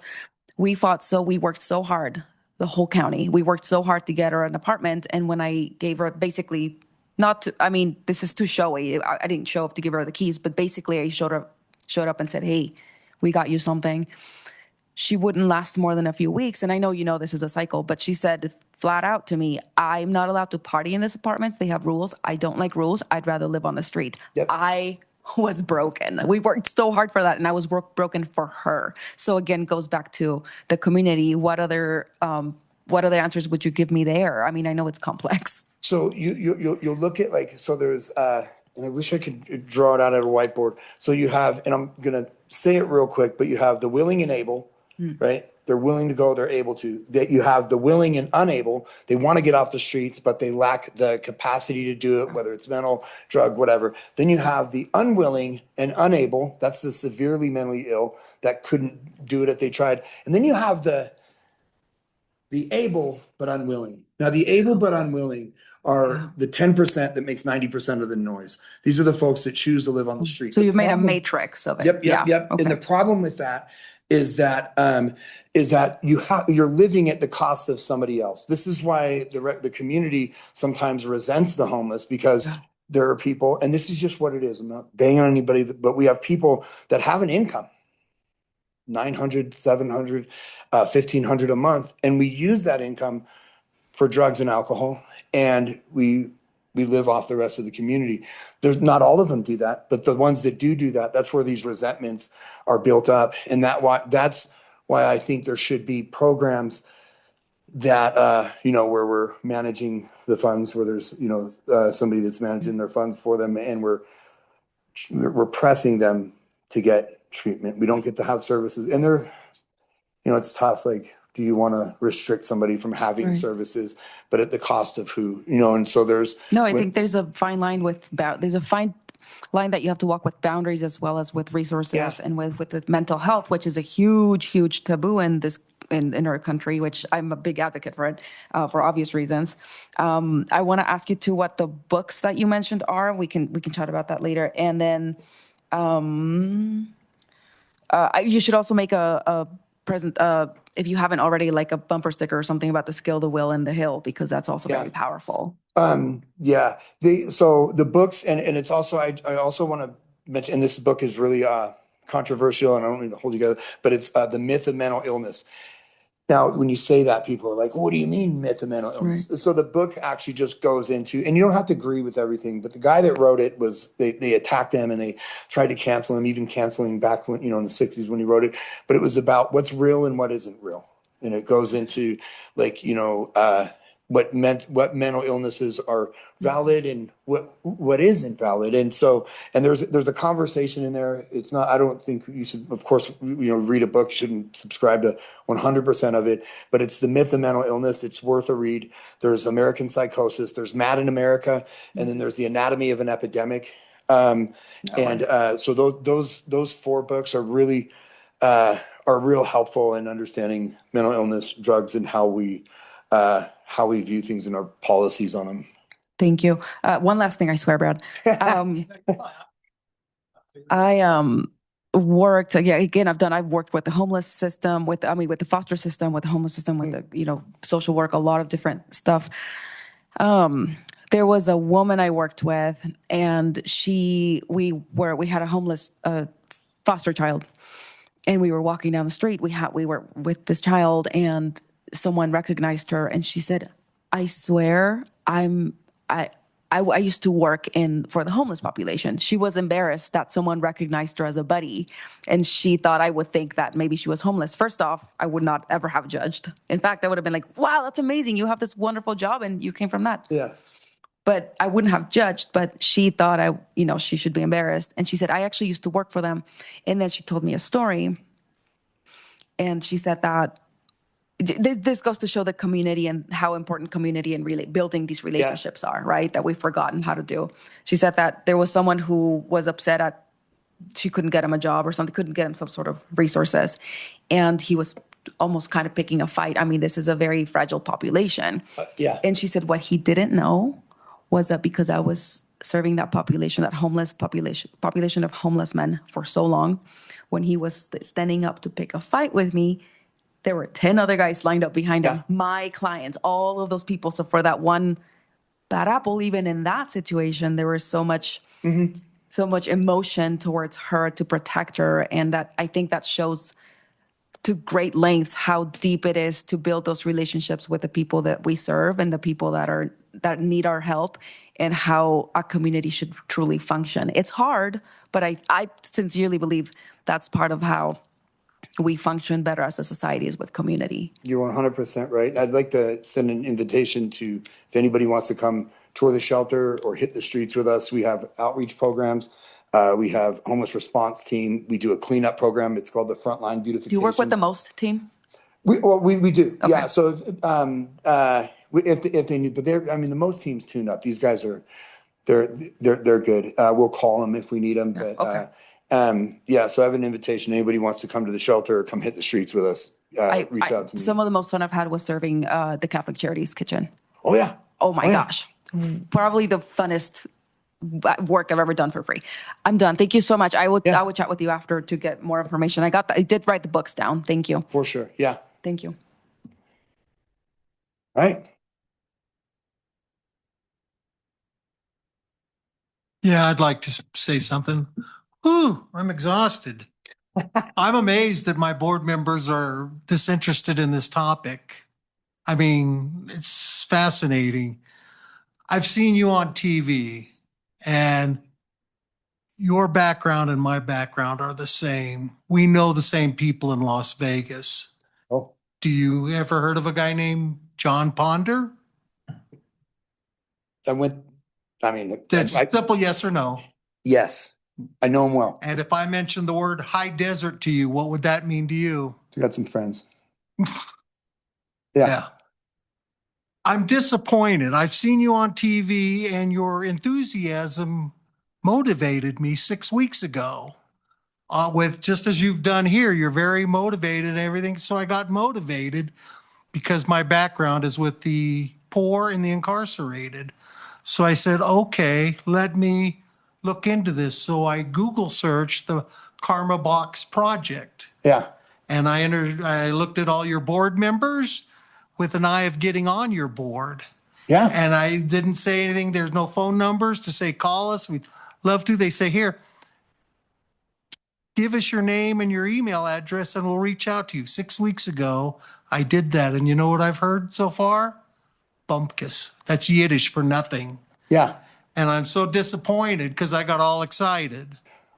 But, and that's fine. And now you're here. So I just want to let you know one person who is very interested with that background Yeah. got nothing from your website there signing up for the newsletters. Unless the newsletter comes out once a year on the first of the year, I've gotten nothing from your invitation. So I got a response for you. There's three things that are happening. We're rebranding. We got a new website, and a new website since 6 weeks ago? I think it was new since then, but I used to get emails when people would email in there. Now I don't get them anymore. I was expecting an email the next day, like, Yeah. wow, hi. Would you My like to number is donate? on there. Yeah. Would you like to come give classes? Would you like to meet? Would you like to have lunch? Would you anything? And I've Yeah. Well, got nothing until you show up here on my doorstep personally. Thank you. yeah. No, I didn't get it, but you can reach out. I don't think anybody got it. I don't know. But yeah, shoot me a call. Bill, I'm going to go ahead and say this. I think it's interesting that we're all taking very different approaches and perspectives to this issue. And it doesn't surprise me. I'm going to actually make a little bit of a disagreement. It doesn't surprise me that we all are passionate about it. Because I don't think anybody wants to see somebody homeless or wants to see somebody incarcerated or not, doing what they want to do or being the best they can possibly be. And so I just think there's a lot that can be done. What I was looking up, Grant, and it's on Wednesday's council meeting, and I think this would be something you're going to have to email Councilmember Anderson probably tomorrow and get her take and see if you can connect with her really quick. There is an agenda item. It's agenda item B18. They are looking at spending $60,000 in grant money to put cameras in for proactive. They're calling it Proactive River Protection Project, focused on mobile camera surveillance and targeted ranger response. This is what's interesting. So when you look at what's in the council agenda, and again, this is politically correct, it's not saying it's for homelessness. It's saying it's to keep the Truckee River clean. But there is a bunch of chatter online that it's to target encampments. And that, I think, is where you can come into play and you can work with council and with the city to find good solutions, again, to a problem. Because we can keep moving homeless people around. We can keep moving encampments around. We see it on the news all the time. We move the encampment because nobody wants that in their backyard. I get it. I won't pretend like I would want that in my backyard. But that's not the solution. You're looking at a solution. And I commend you for that. So the river's an interesting thing. And I'm sorry. You're fine. You got kids at home with, so the river's an interesting thing. I started the nonprofit on the river, actually around the Portland Loop. I know you got different things. So on the Portland, at the Portland Loop. Now the Portland Loop was, I'm going to try to just abbreviate this. What we found is that the Truckee River, right? It's really great. Any river in the country is a great infrastructure for homelessness. You have running water to drink. You can bathe. You can wash your dishes. You can do your things. You can wash your clothes. It's great for that. Problem with that is our Truckee. So in 2018, 2019, I rode the Truckee River. I can't remember the gentleman's name right now, but he had a role in setting up right above Barbara Bennett Park, that little rapid thing where it split. He had a role in setting that up. He was a river enthusiast, and he had this he was complaining to Hillary about all these camps. I went with him on a canoe, or not a canoe, some sort of a raft, some sort of thing. And I went with him on it, and we counted structures on the river from lake to rock. There was a few hundred, and there were so many people living on the river. And whether they liked it or not, your things will end up in the river. Urine, pee, all this stuff, right? And one of the problems, then they cited this, and so number one, there's the optics, right? it's the homeless optics. It doesn't look good. The other problem is the environmental problem.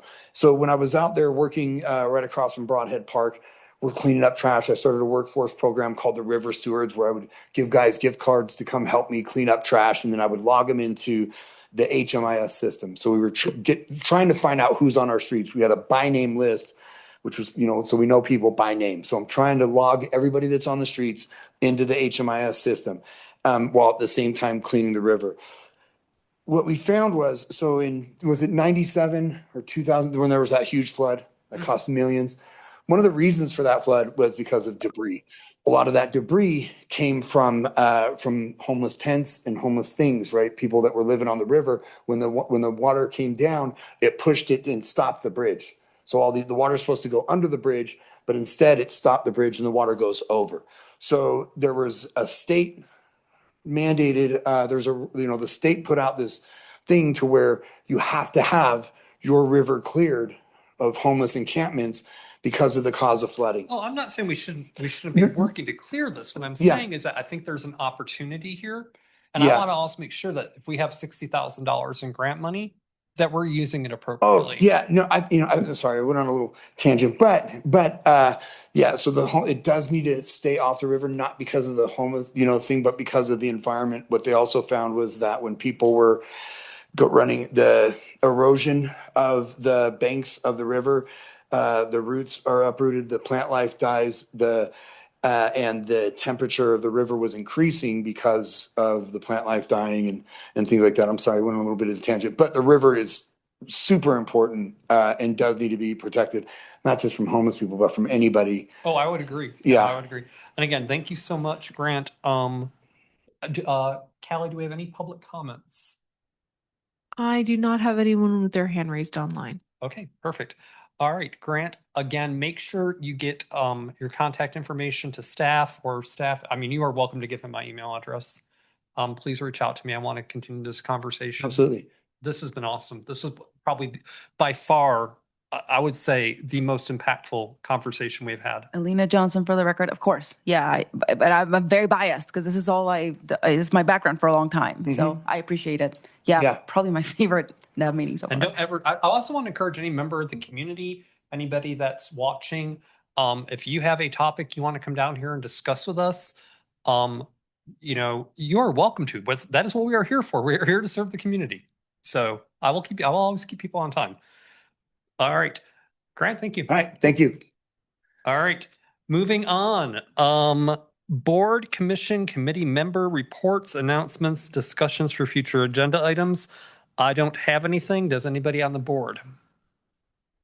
Yes, I do. I was traveling in the Northwest there, and I see a sign on Parr Boulevard to Virginia Street announcing a rock thing of the Ward 4 Neighborhood Advisory Board, and I'm wondering why we don't have one.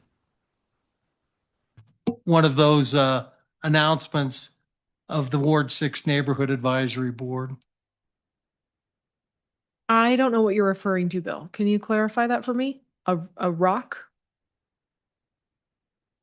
Okay, a rock sign. As you come up off Parr Boulevard to Virginia Street, somewhere up there off Virginia Street, there's just a rock sign there that says, brought to you by Ward 4 Neighborhood Advisory Board. That's interesting. I don't know what that is. I'm not aware of staff organizing anything for that. Just say. Next time you see it, take a picture and send it to me and I can look into it. Driving? Okay. Yeah. Don't take a picture then. I'm not sure. This is not something I've heard of staff doing. Yeah, I don't know. Well, maybe they chipped in and did it. Yeah, nothing I'm aware of. Nothing that we discussed at a meeting or anything of that sort. Okay. Okay. I will keep an eye out the next All right. time So what I'm driving. hearing is that Bill Newman would like to get more. I think what I'm hearing, Bill, I'm going to try and paraphrase this a little bit, is that you'd like to get more public awareness of the Neighborhood Advisory Board. No, I just want a sign. Okay. All right. Do me a favor and let's make sure that makes it into the minutes. And I'm not opposed to that. And I'm even willing to have a discussion about it. You have to look at this one. It's rather nice. So, Alina, can you make sure that makes the Bill's minute? request for a sign will be in the minutes. Okay, thank you. And then we can see if we can get it put on the agenda for a future. Alina Johnson for the conversation. record. Yeah. All right. Anybody else? Do we have any public comments? Any final public comments? I do not have any public comment registered. Okay, so with that, I need a motion to adjourn the meeting. I will make the motion to adjourn the April 6th. I always have to look around for a date, and I just realized there's one right in front of me. The April 6th NAB for Ward 6 Advisory Board meeting. Do I have a second? I'll second it. All right, meeting adjourned. Thank you, everybody. Thank you to our wonderful staff.